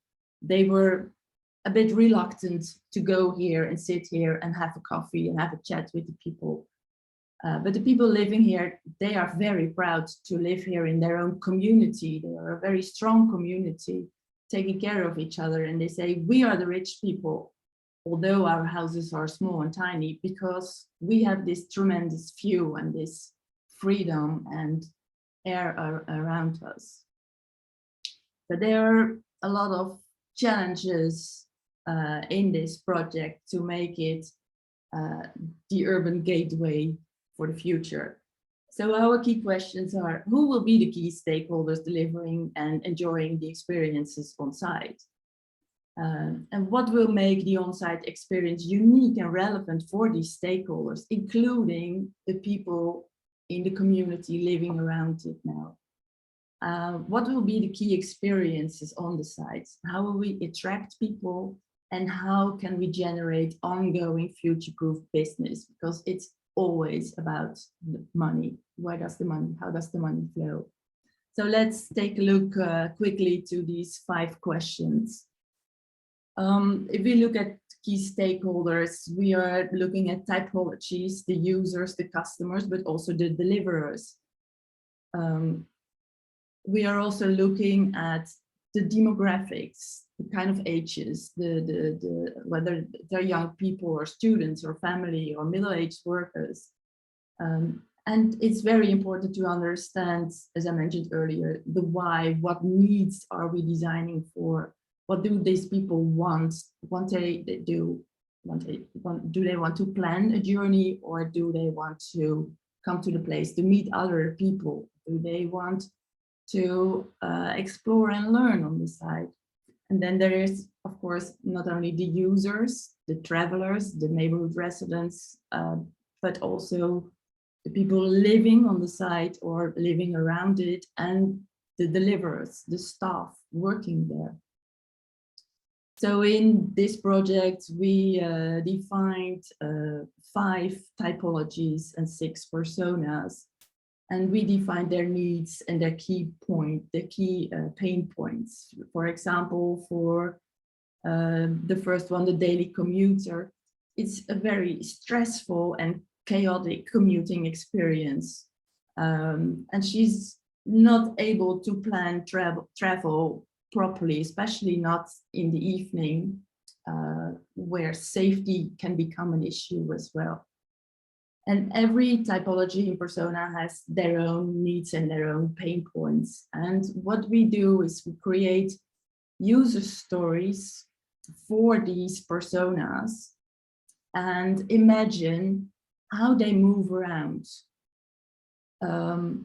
And also plot this on the map of the site, which we call spatial mapping. And then we get a picture of the functioning of the site and the services and experiences that are needed, and if the services and experiences that we imagine, if they are matching for those people, or are they causing friction points. You can imagine that there is a family coming to the site. They're on the green circle on the bottom right. They spend together on the site on a Sunday. They come to the station, and the green is then you can imagine there's a museum, there's an exhibition, there's a skate park, there's an innovation hub, there are hotels, there is a shopping mall, of course. And what kind of things do we want to organize for this family there? You can imagine that the children want to run into the skate park immediately and to climbing walls, while the parents fits a market for home decoration, for example. The daily commuter, she just wants to, she maybe lives in the neighborhood and participates in a training on future as or a crafts workshop, making jewelry organized by a local entrepreneur. So this gives us an idea of how people move around, how they behave, if there is friction, and we can use and challenge the ideas of services and facilities in workshops with all kinds of stakeholders to unite them and to check them and to enrich the ideas that we have, which will then lead to ideas for on-site experience that should be unique and relevant for these stakeholders. People want to have a secure place to live. They want to feel healthy. They want to make a living. They want to feel related. They want to meet other people, and in Thai that's called chill. And they want to grow, keep on learning. So we plotted here through research in a very non-quantitative way, in a qualitative way. How are these themes functioning currently in the neighborhood of the site? And how do we want it to be? What experience should we work on to make it safer, or to have more well-being or more opportunities to feel related, to meet friends and family? And especially meeting people is something that is let's say underdeveloped in Bangkok. That's something people miss. There are a lot of malls, there are a lot of traffic, there are a lot of buildings, but public space where you can meet with your friends occasionally in a very free way without having to spend a lot of money, that is kind of lacking. So if we want to make this place unique, we have been looking to key experiences. How can we make this place stand out while using the heritage and make it ready for the future? So we defined signature experiences that make the place unique and memorable. So in the heritage, we take cultural elements from the site, like the railway or the train carriages, and bring them to life by making them accessible to the public. You can imagine that, as you can see in the small picture, that we have used those railway carriages to host or to give to or rent out to small entrepreneurs who can create a bar out of it, or a location for a massage, or for a tattoo shop, or a kind of workshop. And the communities can be the engines, a platform to uplift the sites and uplift the community, offering an infrastructure and tool to make it vibrant, enjoyable place full of opportunities. And if we can combine communities and entrepreneurs coming from it it is a win-win situation. Okay, maybe you can, yeah, thank you. I have to speed up, huh? Yeah. Yeah, like Yeah. 4 minutes, something like that. Yeah. So how can we attract people? And we want to use placemaking strategically to create involvement of people of the site. And placemaking is the way to create symbiosis and bring it to life. And it means creating places and focusing on transforming public places to strengthen the connections between people in those places. It's about improving the quality of public space. And here you can see how placemaking uplifts property investment value. It improves the use, it gives better lease opportunities, higher rents, and a better rate of return compared to places without placemaking, without public spaces that are made useful for people. And in the case of this railway station with place all around it, you could say that the station and the train lines, they make people getting to the site, while the real estate around it, like the shopping malls and the museum and the hotels, they make that people, and the bars and restaurants, they make people spend on the site. While the public spaces, the place making, make that people stay on the site and return there.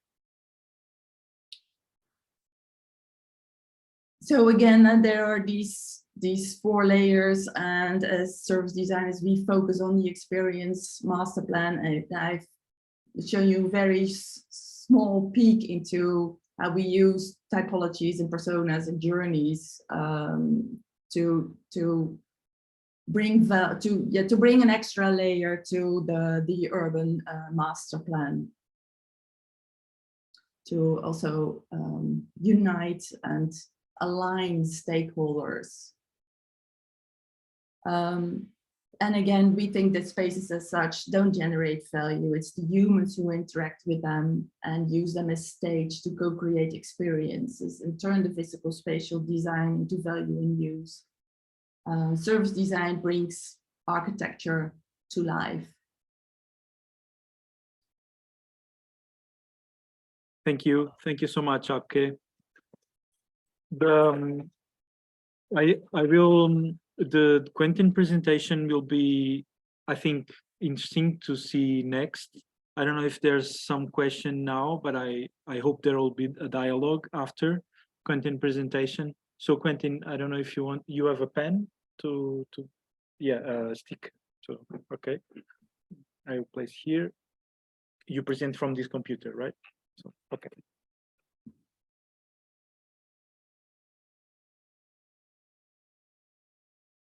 Page 2. Okay. So let me just.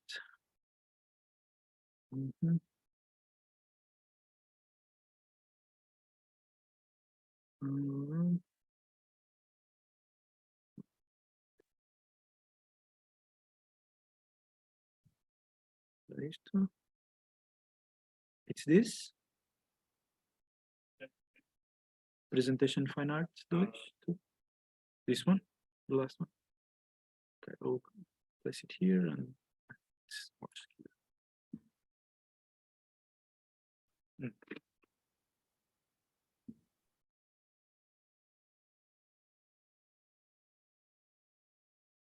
Okay.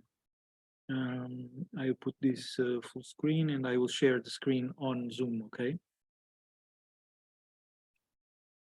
And it's not this. Share. Here we are. And I think it's sharing already on Zoom. Okay, can you see on Zoom? No? I Okay. can't. Okay, so let me just.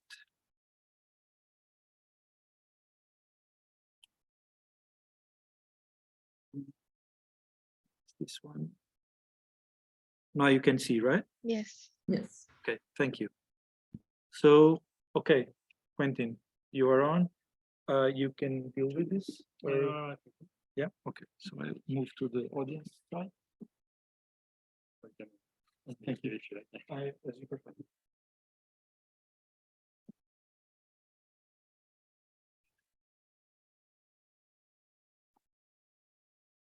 Well, Hello, everyone. Thank you for having me here.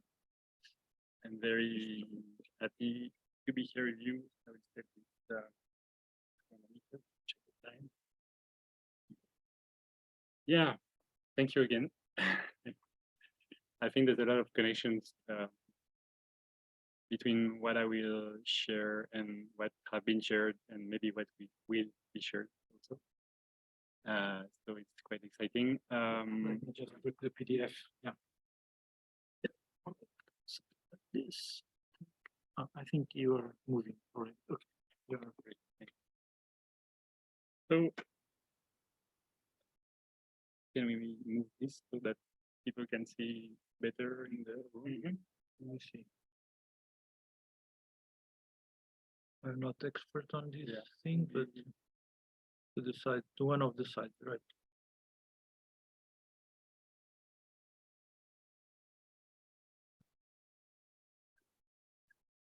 Maybe here, yeah.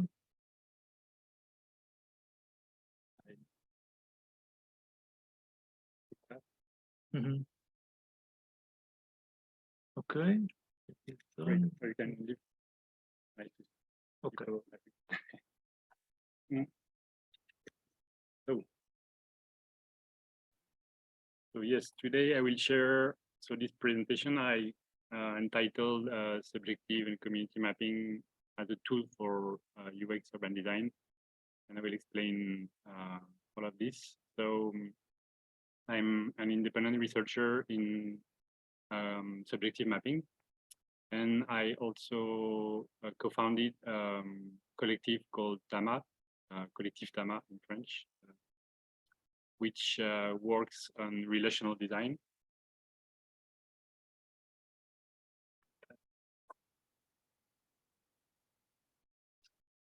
So yeah, I'm both a designer coming from space design and an urban planner also. And so I do two things. One thing is subjective mapping in terms of practice, teachings, and some academic activities. And I also do relational design, which is different, and which I will also introduce quickly to you in terms of practice and teachings, including in a very interesting master called Strategy and Design for the Anthropocene, which is a master in Lyon, in France.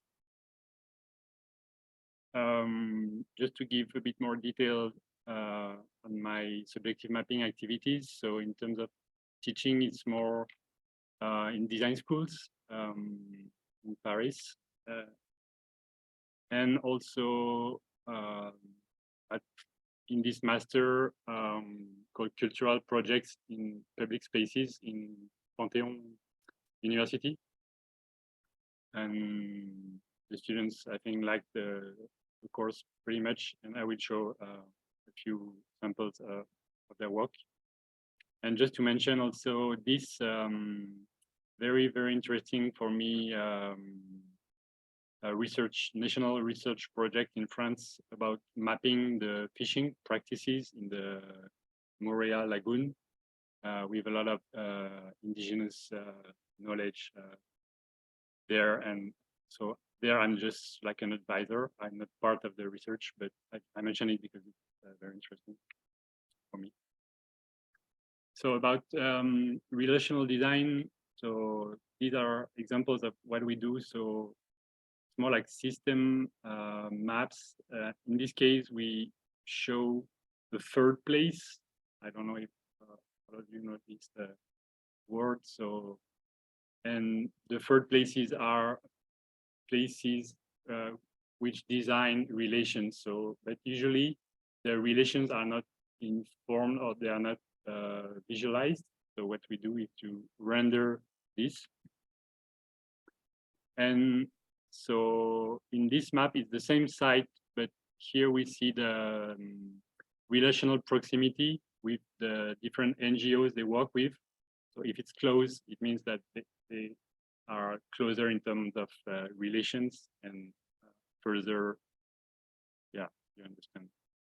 And so the aim of this is to model the social impact of the place and the social impact of the companies we work with. And this slide, the project, an ongoing project we are having. It's about modeling the engagement of companies and CEOs of the companies. So this is their story here. And then we map this to understand the key point, the turning points of their story, and the meet that people or this event like the pandemic. I think here is the pandemic, and then they are like they had thoughts coming from this, and then they had actions, and so we just map this, and yeah, we like to do this. So coming back to subjective mapping, so the definition given of it by the people working in the field is the creation of media reporting the territory experience. So it's very much aligned with what Abke introduced. So we have the territory, and then we have the experience of it, which is a very different perspective. And so why should it be important? I add this because for me it's so important, but sometimes it's good to explain why. So I think subjective mapping aims to take into account the perception of people and their affect, like the place they like, they dislike, which is usually absolutely not taken into account by architects or urban planners. Or so we have to know that, yeah, it's something usually people don't take into account. And so to decenter the diagnosis and the project conception process, so it's not only one person like an architect who will decide, an urban planner or mayor, even those people have a vision, but they need to have more knowledge about what the people really feel and think about the places. And so ultimately, I think it's a real democratic matter to do this. So it's not just often. And subjective mapping also related with other fields of cartography. We can mention critical mapping, saying that mapping is not only gathering information, it also makes a reality. So when we show a map to someone, then there's an influence in their perception and then maybe in their action.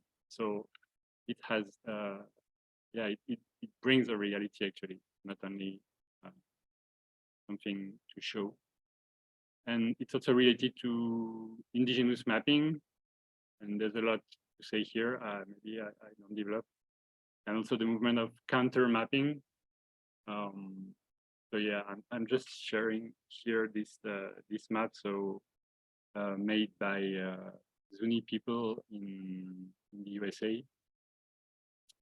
Because, you know, when you map, you have the power. So the history of cartography and the history of mapping is pretty much related to the history of our countries and the history of colonization. So we have to know this. So about UX urban design. So yeah, it's related to the experience master plan previously mentioned. And so it's a notion I introduced because I had both the design experience and the urban planning experience. And I was like, oh, why we don't talk about UX urban design? It was so obvious to me, but I Googled it and like there were nothing. So I introduced this, I don't remember exactly, but maybe 5 or 6 years ago. First in my student thesis as an urban planner. So I define it as a user-centered urban design approach, aiming at designing cities by and for better user experiences. So yeah, and so we see here in French, but so there are two parts of the process. One is collecting data, so in this case, data from people. So that's why I was interested to have this conversation with Ines. And then the rendering part, so the visualization part. So that's why I question you, Christina, on this, because I do a lot of visualization. I mean, it's my my work, and but I do it with purpose, and so I hope we can share this today. And we can do it like before, during, or after a project. And subjective mapping can be also at the intersection of the field of art and science. There's a lot of artists doing subjective mapping projects also. And so today, I want to share 3 projects. I have. Yeah. So 3 projects. The first one that I will develop more, and then the 2 others more quickly. And the first one is more like an age-based subjective mapping. I will show you in the context of a project I made. The second project is the teaching context, analyzing the public space through the gender lens. And the last one is pretty much related to the previous presentation. It's a project I made.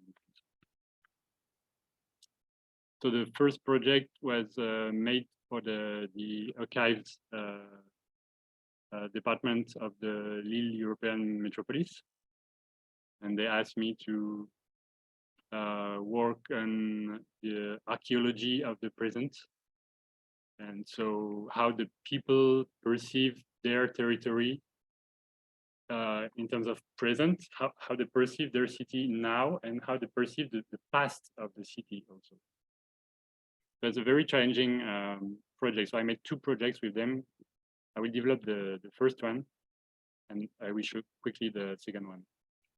So the method I used is, in this case, 2 ways to harvest the data. One through online surveys that were sent to local cultural structures. Then we had like on-site workshops with inhabitants that were open to the public, and that's another topic, like the public participation. How can we gather people? And we have an example also today at the conference. And also, then the last part was rendering the thing. So I will show a bit of the process. Maybe quickly, just some questions about the present, like how can you describe the territory in 3 words? What do you do in a normal day, or in a normal week, or in a normal year? And then about the past, which evolutions did you see, if they were like positive or negative evolution of the city? And then a question about the future. So this is the kind of data I harvest. So this one from the online survey. And then this is how I sort the data. So both quantitatively and qualitatively. So in this case, I sort by age. So on the left, it's the group of people between 20 and 40 years old, and on the right, between 60 and 80 years old. And so this is some images of the workshops. So on the left, we work with some documents from the archives and the municipality, and then we ask the people, a lot of information about this that was very rich. And so I put the title here, Workshops and Experience in itself, because it really is. It's not only like harvesting data and just we go home, but for the people participating, it was really a very touching experience, especially for the elders, and also for so we had workshops with group of elders here on the right and a group of kids on the left. And it was very touching for not the same reason, but they were like, they were very touched, the elders, because we care about their memory. We really have this space and time dedicated to their memory. So it means we cherish this memory, we take care of it. So I think it was really precious for them, especially because the world they were living in is just super different than now. That's what we realized during the workshop. And on the left, the kids, they are also very touched because we care about what they say and what they say about the city. And usually, kids, if they can play in a corner, it's already good. So cities are not so focused on kids. So this is the result. So the size of it is big. So on the screen, it's not the best, but you can find it online. You can download it online on my website if you like later on. And it's in French. But I will show you a bit more. So at the center of the map, we have this collective mind map that we've produced with people in the workshop. Then around this, we have the special places. So the question I ask is, which are the landmarks for you? So then I sort it by importance, and then I draw it so that it's kind of homogeneous in terms of rendering. Then the loved places, then the sites people dislike on the right, and then the heritage. So we ask the people, what is heritage for you? And it's, I think, very interesting to ask this question because usually heritage is about experts saying, this should be preserved, and same with graffiti, like maybe I don't know, some expert can say, yeah, this is valuable. But then if we ask people, it's different. And then at the bottom, you see the result of this question, how do you perceive the past in 3 words? So on the left, we have the answers coming from the group of young people. And then on the right, the answers coming from the elders. And we see here it's war. So because, this town is at the border of the Belgian border. So during the First World War, there were a lot of events there. And so industry, the young people mentioned industry and textile industry. And the elders mentioned like the reconstruction, while of course the young people doesn't know about it. They were not here. And on the left, we have the evolutions of the city, like the positive evolution and the negative evolutions. I will accelerate, I think. So this is the future. They gave some very interesting ideas about the future. This is the second project I made. So it's 3 villages. On the left, it's the village seen by the kids. At the bottom also, and at the top right by the elders of the village. And there were a lot of information. It was really amazing. And then the arrows you see, the circulation between the different villages. So, yeah, great. So this second project will be a bit faster. It's the topic, I think, is very important, and it's very raised nowadays, at least in France. I cannot talk about Portugal, but in France and in some other countries, there's a lot of work on this. So gender-based public space analysis. So this is the topic I gave in the course. So we do on-site data collection, like random interviews with people in the street, some observation, and then the students work on the data, and so by team, and then they render, and I just show quickly some examples. So this is the work of a group. Oh, by the way, it's located in Nanterre. So maybe you've heard in the news the young man who has been shot by a policeman 2 weeks ago in France. That was here. Yeah, so just to indicate the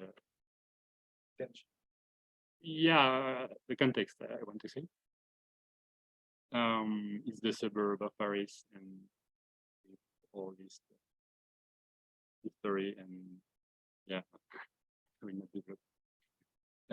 And this group used like a metaphor with like rose, virgin, maybe in English, I'm not sure. So their map was very poetic and very nice. So they used this textile and then some strings to indicate things. It was a very touching work. And then they, so this is the station, and then the women were indicating why they were going there. So they were going there like with the kids or for eating or to go to the cinema. And also here I choose this picture because another group told us that some inhabitants were comparing the neighborhood where they were living with Kharkiv in Ukraine, right? So it's very shocking. So yeah, just, I don't give much comments. So it's the inhabitants themselves who compared their neighborhood with Kharkiv.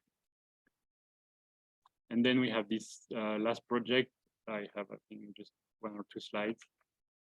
So it's a park and ride project for a big transportation firm in France, probably operating in many countries. It's in Valence, in the south of Lyon. And I just show this this plan here just to mention this, especially the desire lines. So it's a very interesting notion. It's like where actually the people, the route the people take. So usually the architects will draw like maybe a square shape, but then the people will take the shortcut, or also the animals in nature, they take the best way, the shortest way. So it's called the desire lines. So we, so another person I work with who's called Sonia Lavadino, and she's a very international expert on walkability in the cities. So she made the diagnosis, and then she gave me the stories. So what you say after was also similar in this project. So she gave me some stories, and then I was in charge of specializing the stories, and it was very interesting. So this is just some sketches about the project. And maybe a conclusion about saying that, yeah, numbers, yes, but above all, a matter of qualitative data, of course, quite obvious. But so we can remember that decisions taken by people are based on their perceptions. So this is the first layer we should take more into account. And then the perceptions are also based on their cosmology, like how they see the world.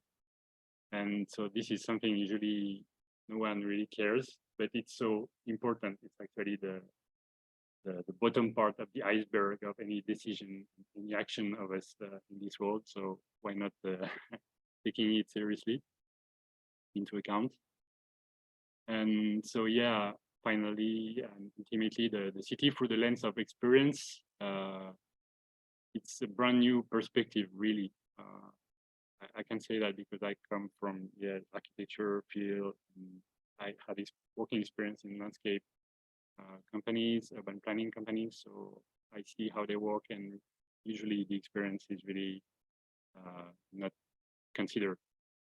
And considering the city as a space continuum, it's a brand new approach on the city. And there's a lot of things to do here. And maybe I also wanted to mention 2 ongoing future projects, but one maybe teaching here next year with the fine art students. We should work on those matters. And maybe also saying that I may work this year in Togo, West Africa, for a very nice project with the French Institute about how the young people perceive their city. So if I come back next year, maybe I can share this with you. And just this quote from Deleuze saying, like, when I work in the city, I'm not a person, but I'm an event, which is a different perspective. Thank you.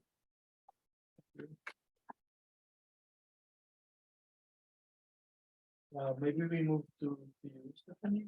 Yeah. And we, in the end of your presentation, with your conversation with all the Yes, thank you so much. It's very valuable. Actually, you will somehow, we will talk more about that, but the course, you will share a bit the part of UX of the course that I will explain later. So let me just keep the sharing, or no, I need to close the sharing. Okay, new sharing, and I do not have here a presentation open, so to minimize.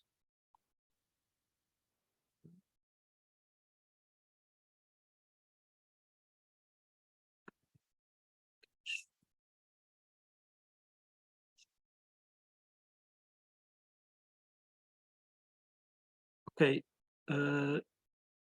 online it's being shared, this new sky Yes. screen, yeah? Okay. Yes. So it's on. Stephanie, it's your floor.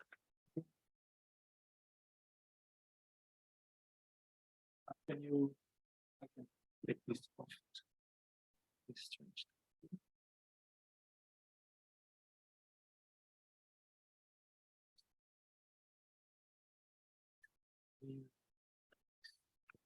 Thank you. Yeah, just want to say thank you for the opportunity to speak today. So I'll be talking about user research in different contexts. I think, as Quentin alluded to, user research and user experience tend to be more associated with websites and digital services, but I want to show there are a lot more contexts that we can use research in. Just to introduce myself, I've been in the field of user research and UX for about 20 years now. More recently, I spent a few years in the UK government's digital services, and now I am at Springer Nature, scientific publisher in the operations side of things. So I'm supporting the researchers who are researching the researchers. It's very meta, but it's very interesting. And I've also written a book on a practical guide to user research, which is now in its second edition. I started in this field in my PhD, creating a framework of how and when to use research methods in different contexts in the field of geographic information visualization. So it feels like I've kind of come full circle now that I'm an urban creativity conference. So I'll start with a definition of what research is. So we're studying people essentially to understand their behaviors, how they behave, why they behave that way, what their motivations are, what their experience is, and what's missing from that experience, what their needs are in different contexts, and how they understand the world as they move through it and they use things in it, their daily lives, how that changes over time, how their mental models change and they conceptualize things. It often gets confused with market research, which has a different aim, although we often use similar methodologies. But it's very much about sort of attitudes and preferences, what people want rather than what they need. And yeah, today I won't be talking so much about the methodologies, but in the context, but just to say that the most robust research tends to be a combination of qualitative and quantitative to get a holistic picture of people's experiences. If you just have one or the other, you tend to be only getting part of the picture. But we'll talk about that a bit more later. And also just to say that the user research is very much part of a multidisciplinary process. And you kind of, yeah, it's there to help make decisions based on evidence and understanding rather than and trying to take people's opinions out of it and like, oh, I know what these people mean, even if you don't share the same kind of experience as them, and really helping people make decisions on building the right thing and then building the thing right. And just to sort of emphasize the importance of close collaboration in multidisciplinary teams, it tends to be if you don't have the right expertise in the in the team, then you kind of get one of these things and you end up not giving the people what they need. But you really need everybody to contribute to understand what the right thing is to do. So I want to start before creating an experience or a service thing and look at user-centered policy design. I'll probably press something. Maybe if you can speak a little bit louder. Okay, yeah.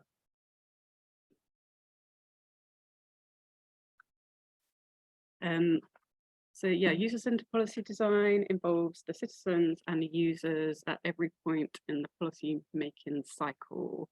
The UK government have been doing this for around 9 years, so it's like a fairly new introduction to how government works. And I saw many times in my time in government where digital service teams were struggling to deliver policies through digital services in a user-centric way, because the way the policy was designed didn't keep the people that it was for in mind. So it became very difficult to give users what they needed. And yeah, the policy design tends to involve service designers, researchers, subject matter experts, and policy advisors working together to sort of apply design thinking to the policy making, identify the problems, generate ideas, improve services and policies. And I've got a case study from the Ministry of Justice. They've been doing this kind of work since 2015, looking, and they do a lot of research. They have researchers going into prisons to look at what people need within that space, and when people are trying to visit loved ones, friends in prison as well, and how to minimize distress in those kind of scenarios, as well as the court system and how that works for people. They're doing very interesting research, but this particular case study that I want to talk about today is understanding how people can find information that they have legal issues, but they can't afford legal advice. So what do they do with that and the policies around that? And we have a charity in the UK called the Citizens Advice Bureau, which is there to support people who don't have the money to engage lawyers and things like that. So there's working very closely, observing, doing in context research within the Citizens Advice Bureaus to understand what the people needed when they was going there to ask for advice to minimize or to deal with their legal problems, and was there anything that could be put into place in terms of policy making that could perhaps prevent some of those legal problems in the first place, which is obviously a very complex area, but trying to start somewhere. But they took a very much a user-centered design, agile approach to the policy making, where they started with a prototype, they tested it and iterated on it, which is quite an unusual approach to policy making, but the results are proving very successful. And the other side of government work is digital services and trying to build user-centered digital services. So the UK's Gov.uk was created in 2012, and at the time won many awards. It revolutionized the way that government was working to deliver services, and it incrementally brought all the government services into one platform and delivered it with consistency and using language that people understood and trying to see it from the user's perspective, rather than each individual department having their own website, their own terminology and things like that. So there's a huge contingency of research in the UK government trying to help bring this about. And it's important to say that government services aren't just for people living in the country, but also those who are living abroad, but they're citizens of the UK, people looking to migrate, or they're seeking asylum, or they're visiting. Like, it's got to be for everyone who is associated somehow with the country. And it's not just one homogeneous group. If you just take the population, that's 69 million people, there's obviously a huge amount of variation within that group. And we need to understand that to be able to provide them all the services that they need to use. And yes, government wasn't designed for the internet, so it wasn't really designed for people either. So if you want to start a business in the UK, you have to speak to 9 different departments, and you have to know what order to speak them in to be able to start that business. So it makes it extremely hard to do. Like, there's a lot of initial effort and initial inertia to be able to do something successfully. And obviously, unlike the private sector, you have to use government services. There's no choice. So we need to make them as easy as possible, because there's no alternative most of the time, unless a charity is fulfilling a need. And we find that actually bad services is one of the biggest costs in government. A lot of money is spent in failure demand, so people haven't understood what they're supposed to do. If they're supposed to receive something, they've received a letter and they don't understand what it's saying, so they have to call someone. So a lot of money goes on call centres, or telling people you've done something wrong and you need to revise something. So actually 90% of UK government spending is on services. That was pre-pandemic. I imagine it's the same. And I had a look at some of the stats. So public spending in services has also massively increased. So have a statistic from 99, sorry. So yeah, in 2020 and 2021, so obviously during the pandemic, so perhaps spending was slightly different, but the UK spent £1,000 billion on services, which is a number I can't really process, but it's a lot of money that they were spending on delivering services for the public.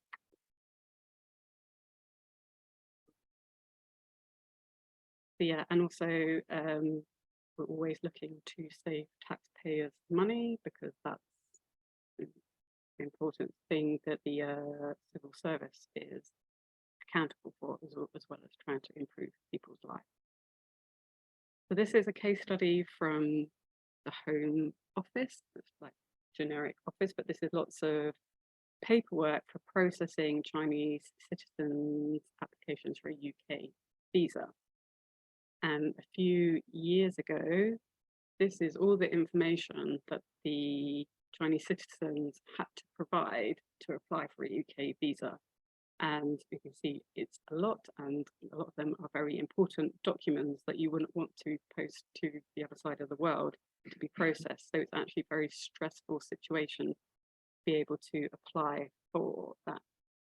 And this is the Haku, which is a family book, and it's an incredibly important document in China to get access to services for the whole family.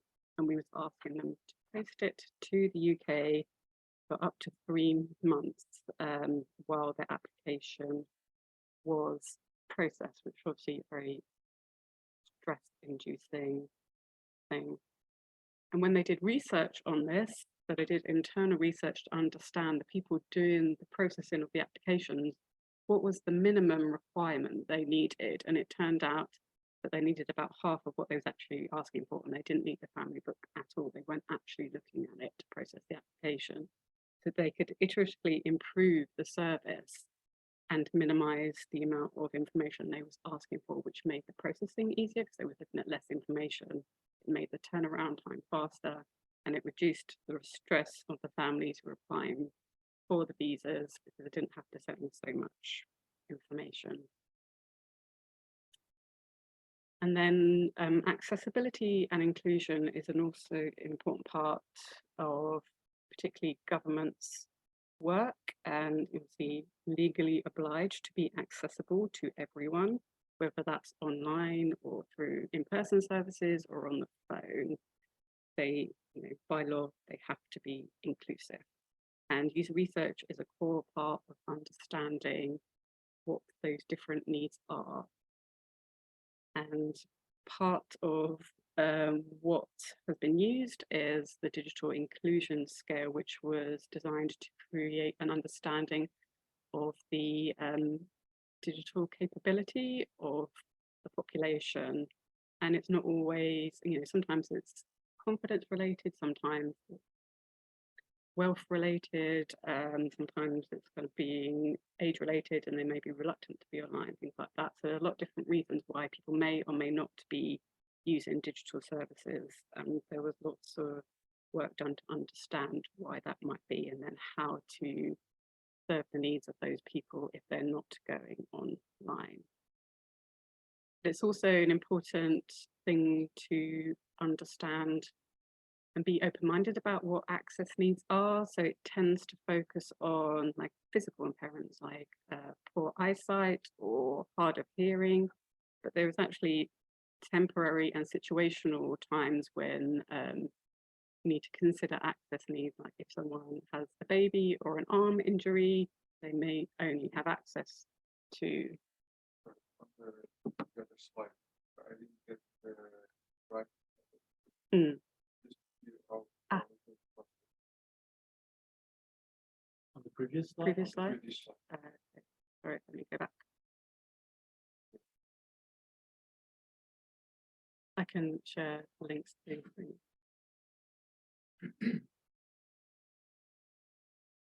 And so we all have access needs at some point in our life. Like if you're particularly stressed or in emotional distress and you're trying to do something, then that is an access need because you're not having the same type of cognition as you usually would in a calm state.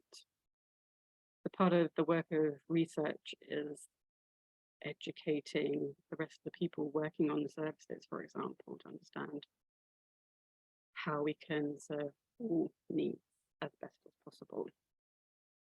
And access needs also thinking even more broadly, and in terms of where I am now at a scientific publisher, we need to think about we often think about it in terms of sort of wealth of countries and wealth of institutions that people are thinking on. Do they have access to the computers, the labs, the equipment that they need? Do they have a stable internet connection? Are they using very old computers? And even if they do have access to those things, they may be working in the field, depending on what kind of science that they're doing. So, an example of a scientist using a solar panel to be able to connect to their computer to do their work. And if they're trying to sort of publish a paper at the same time, they need to be able to access the internet. So we need to make it as easy as possible. And it can be quite common to think, all scientists, they have a certain level of need, but it's, there's still a huge amount of variation amongst researchers. And then there's been a lot of work in the research space for virtual reality and augmented reality. These are a couple of examples from the BBC, and they're investing a lot in it. And I mean, it's becoming more ubiquitous, but it's still not really part of our everyday context to be using virtual reality or augmented reality. Although I guess Pokemon Go for the kids is an example of it being adopted quite quickly, but for older generations, it takes more to adapt. And user research can help reduce the learning curve to being able to use these things. And there's some really interesting examples of augmented reality being used in archaeological studies of overlaying visualizations of renderings of past landscapes and cityscapes over the modern, and understanding how best to integrate them so you're sort of gaining new knowledge from that combination rather than obscuring one over the other. Whistle stop tour, I think. And also thinking about multi-channel experiences. So it could be making sure that you have consistent experiences, whether you decide to be digital or paper, or it may be a experience where you start on one channel and then you move to another. Banking is still often like this. You'll start online and then you might have to go and see someone or call someone. So using service design and research together can help us identify how to make that as smooth as possible. And there's a lot of research done on in airports and air travel, as it tends to be like time sensitive, stressful situations. So an example of making sure that the paper printed out ticket has the same information as if you've got it on your phone, so that it isn't a disparity in the experience you're having depending on what channel you're on. And so, yeah, doing research on both these things to make sure they work as efficiently and as effectively as possible is important. I won't spend too much time on marketing. I think that's probably the least interesting part of it, but communication, getting that right is important in all contexts, whether it's a digital or physical space. And I've used research a lot to really get to understand language that people, that the target user group is using. So what is most comprehensible to the most users, and to minimize cognitive loads and minimize the potential of making mistakes or errors. And I think wayfinding while driving is a good example that we have standardized language and icons to make it safe while wayfinding at speed. Yeah, there'd be a lot of research done into them, and they stay fairly consistent so that it doesn't cause confusion. So now thinking more about physical spaces, places and physical objects. One thing I do in my job right now is getting people to understand that scientists have access needs too. You may be a scientist in a lab in a wheelchair, and that physical space needs to be accessible to you whether you're able-bodied or not. And we have a lovely example of a support dog who is in a chemistry lab and needs to wear protective clothing while they're using the chemicals, but you know, it's an essential part of that researcher's day-to-day life. They can't be there without their support dog. So again, we need to adapt to make it accessible for them. And also, I've got enough time. From my own experience of doing work in chemical labs, I had a project where I needed to understand why a catalogue of protocols for making chemical compounds wasn't being used. And the catalogue itself, which was on a computer, it had some usability problems, but it was working fairly well. What I discovered by doing contextual research was that at the time, because this was a few years ago, there was no computers in the lab. So they was printing out the protocols, laminating them to protect them from acids they were using, and taking them into the lab. So they wouldn't necessarily be using the latest protocol because they haven't looked to see if it's been updated on the computer, but they've got their laminated version, and that's what they keep going back to. So then they had to reorganize how they was using the space and putting a computer in the lab so people could access it. This was at a time before tablets were ubiquitous in the workplace, but I think it'd be quite different now. But they wouldn't have known, they would have assumed that the catalogue itself was not usable rather than where it was located if we hadn't done that research. And just to highlight sort of the difference between doing research in the digital space and the physical space, obviously in digital, we can do continuous improvement. We can launch a minimum viable product or service and then learn and iterate and change it as we go along over and over again until it retires. But obviously with physical, you don't have so much chance to iterate on things, so you need to have a high level of confidence before the launch, and you're not necessarily being able to add and improve as you go along without great expense. Yeah, we take very different approaches in the two. And so there's been a lot of research done on wayfinding in airports. I say it's very stressful and it's an unfamiliar space most of the time, or a space you don't spend much time in. It's time sensitive. So getting the wayfinding sort of landmarks right, the signage right, a lot of effort goes into that to minimize disruption when you're trying to move through a very busy space like this. And there's a very nice example. So this is a photo from the Great Ormond Street Hospital, which is a famous children's hospital in London. And they've had a wayfinding project to improve how the children and their families or their carers experience and move around the space of the hospital.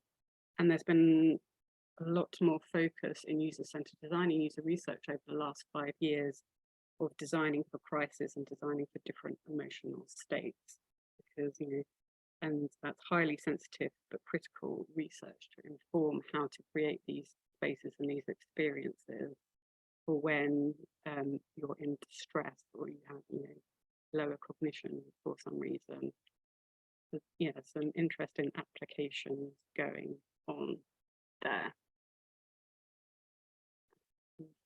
And just as a final sort of fun case study, I think NASA is a really good example of doing lots of different kinds of research and development and design, sort of working together on every facet of like processes and digital interfaces and infrastructure, physical objects that are going into space and how they will work in zero gravity and things like that. That real, you know, and also being a matter of life and death most of the time. So they've really got to get the design a bit right. And yeah, they are an excellent example of doing some really interesting research. And just to say, yeah, obviously I haven't covered the methods we use to gain understanding of people in particular contexts, but there's a large array of processes and methods that we can combine to improve and create services that are beneficial to society and members of society, and also sort of thinking about the communication of science, which I focus on now. And yeah, I think it's an important thing to, we tend to have people like thinking about the methodology first, but it's always to start with the question of what are we trying to learn, and then we can think about how to apply a methodology in a particular space or context. Yeah. Sorry for the speed, but yeah, thank you very much. Thank you. So we have 5 or some minutes to talk. I don't know if someone wants to intervene, both for Quentin, Stephanie, and Ake presentation, that she's still online, hopefully. And also, if someone online, maybe if someone online also have some question, can raise the hand or just talk.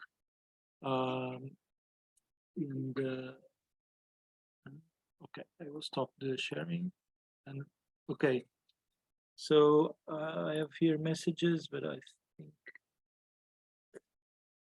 think yeah, it's all good. So I have a question. Yeah, go, Christina. Okay, I have a question for Abke. I really very much enjoyed your presentation.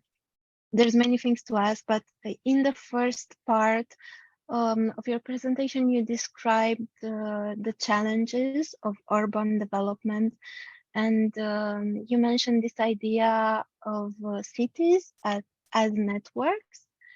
And I wanted to ask you if you can expand on this notion, because I think it might be possibly correlated to the utopian idea of Erwin Swinjadel. Erwin Swinjadel is an urban ecologist, and he had this idea to describe cities as liminal and interstitial spaces, which are somehow interconnected, and the result is a kind of rhizomatic structures which might generate an affective economy.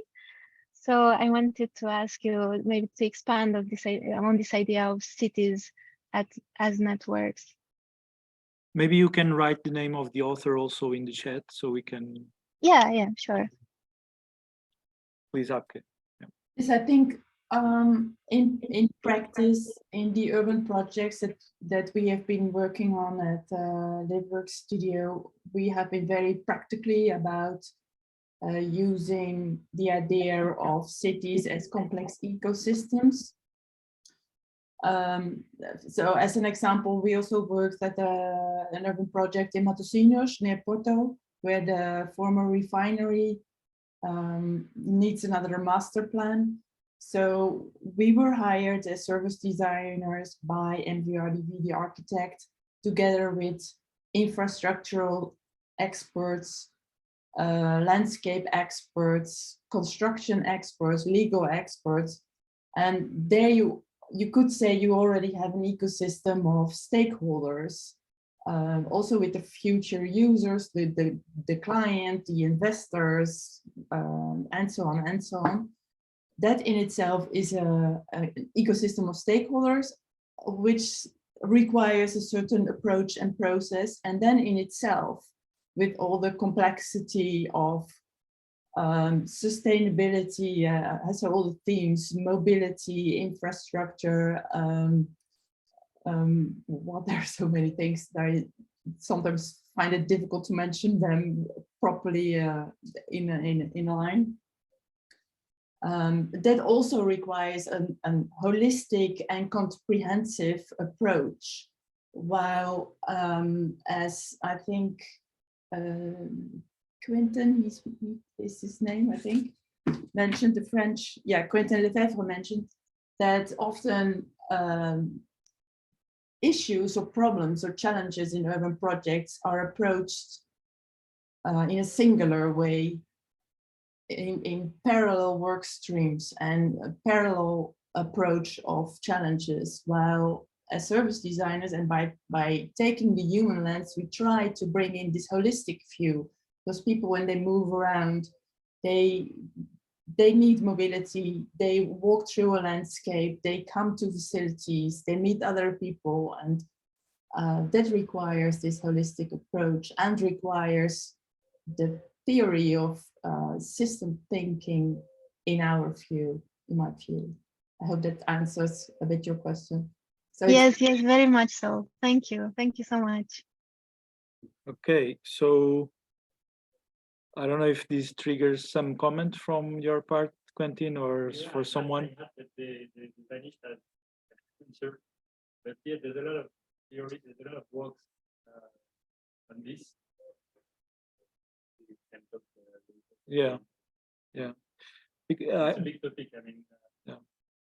In urban planning studies, there are two big theories. One the city as a mechanism, one the city as a living Organism. and there's a lot of efforts. But basically, the modern city that we know, including the state that is here, more thinking.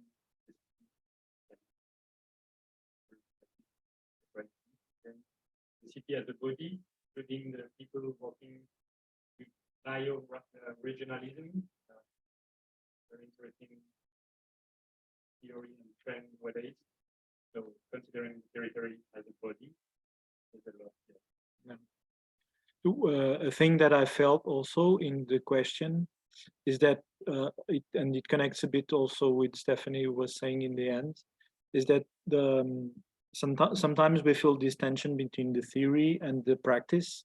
You know, Abke, she have a more hands-on practice. She's not so much like an academic as she's a practitioner in terms of projects. So, but this gap, it's quite interesting and also connects with what Stephanie was saying, that sometimes we don't know if what comes first, if the methodology or the process, you know, or the practice, or what follows what, and I think this tension space is quite interesting also, right? To not know what could be the best theory to explain a certain phenomenon that's happening, but at the same time, it's also interesting to know the theories and to understand that what's happening on the lenses of these theories. So I think it's complementary and it's an interesting space to be. So it's just a comment. I'm not making any question. Yeah.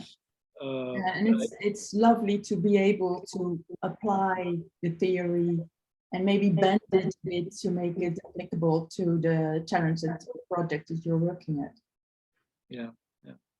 Because you, Stephanie, you feel a lot, UX designers in general and UX researchers, system designers, all these designers that are approaching more methodologically the stuff of design, they are on this, you know, this balance between practice and theory also, right? I think it tends to be because the times I think they might want me to answer the question. Am I doing this? Yeah, they have this practical aspect of time and resources and all that. You can add also that the research in the STEM field is quite recent compared to years, like there is a bit research field design nowadays. It's quite recent. Yeah, it's not so, and it grew a lot through the digital technologies, and it didn't shift it totally to the non-digital realm. That's a bit what I'm trying to also put inside here, and that's why it's so interesting to have you here and push all the others. I don't know if there are any more questions. We are a bit already off time. I thank you so much for being online and to be from Rotterdam, from Romania, and other places there. And of course, all of you that are here in Lisbon also will gather now after lunch in another venue on the Faculty of Fine Arts down the center. Most of you already know where it is, but it's quite easy to get there. And hope for you to catch you online there and in presence also there, and have a good lunch if it's the case. And thank you for everything. Okay. Thank you. Thank you for organizing, The rest of the bringing us day. together. See you. See you. Bye bye. Let's stop this.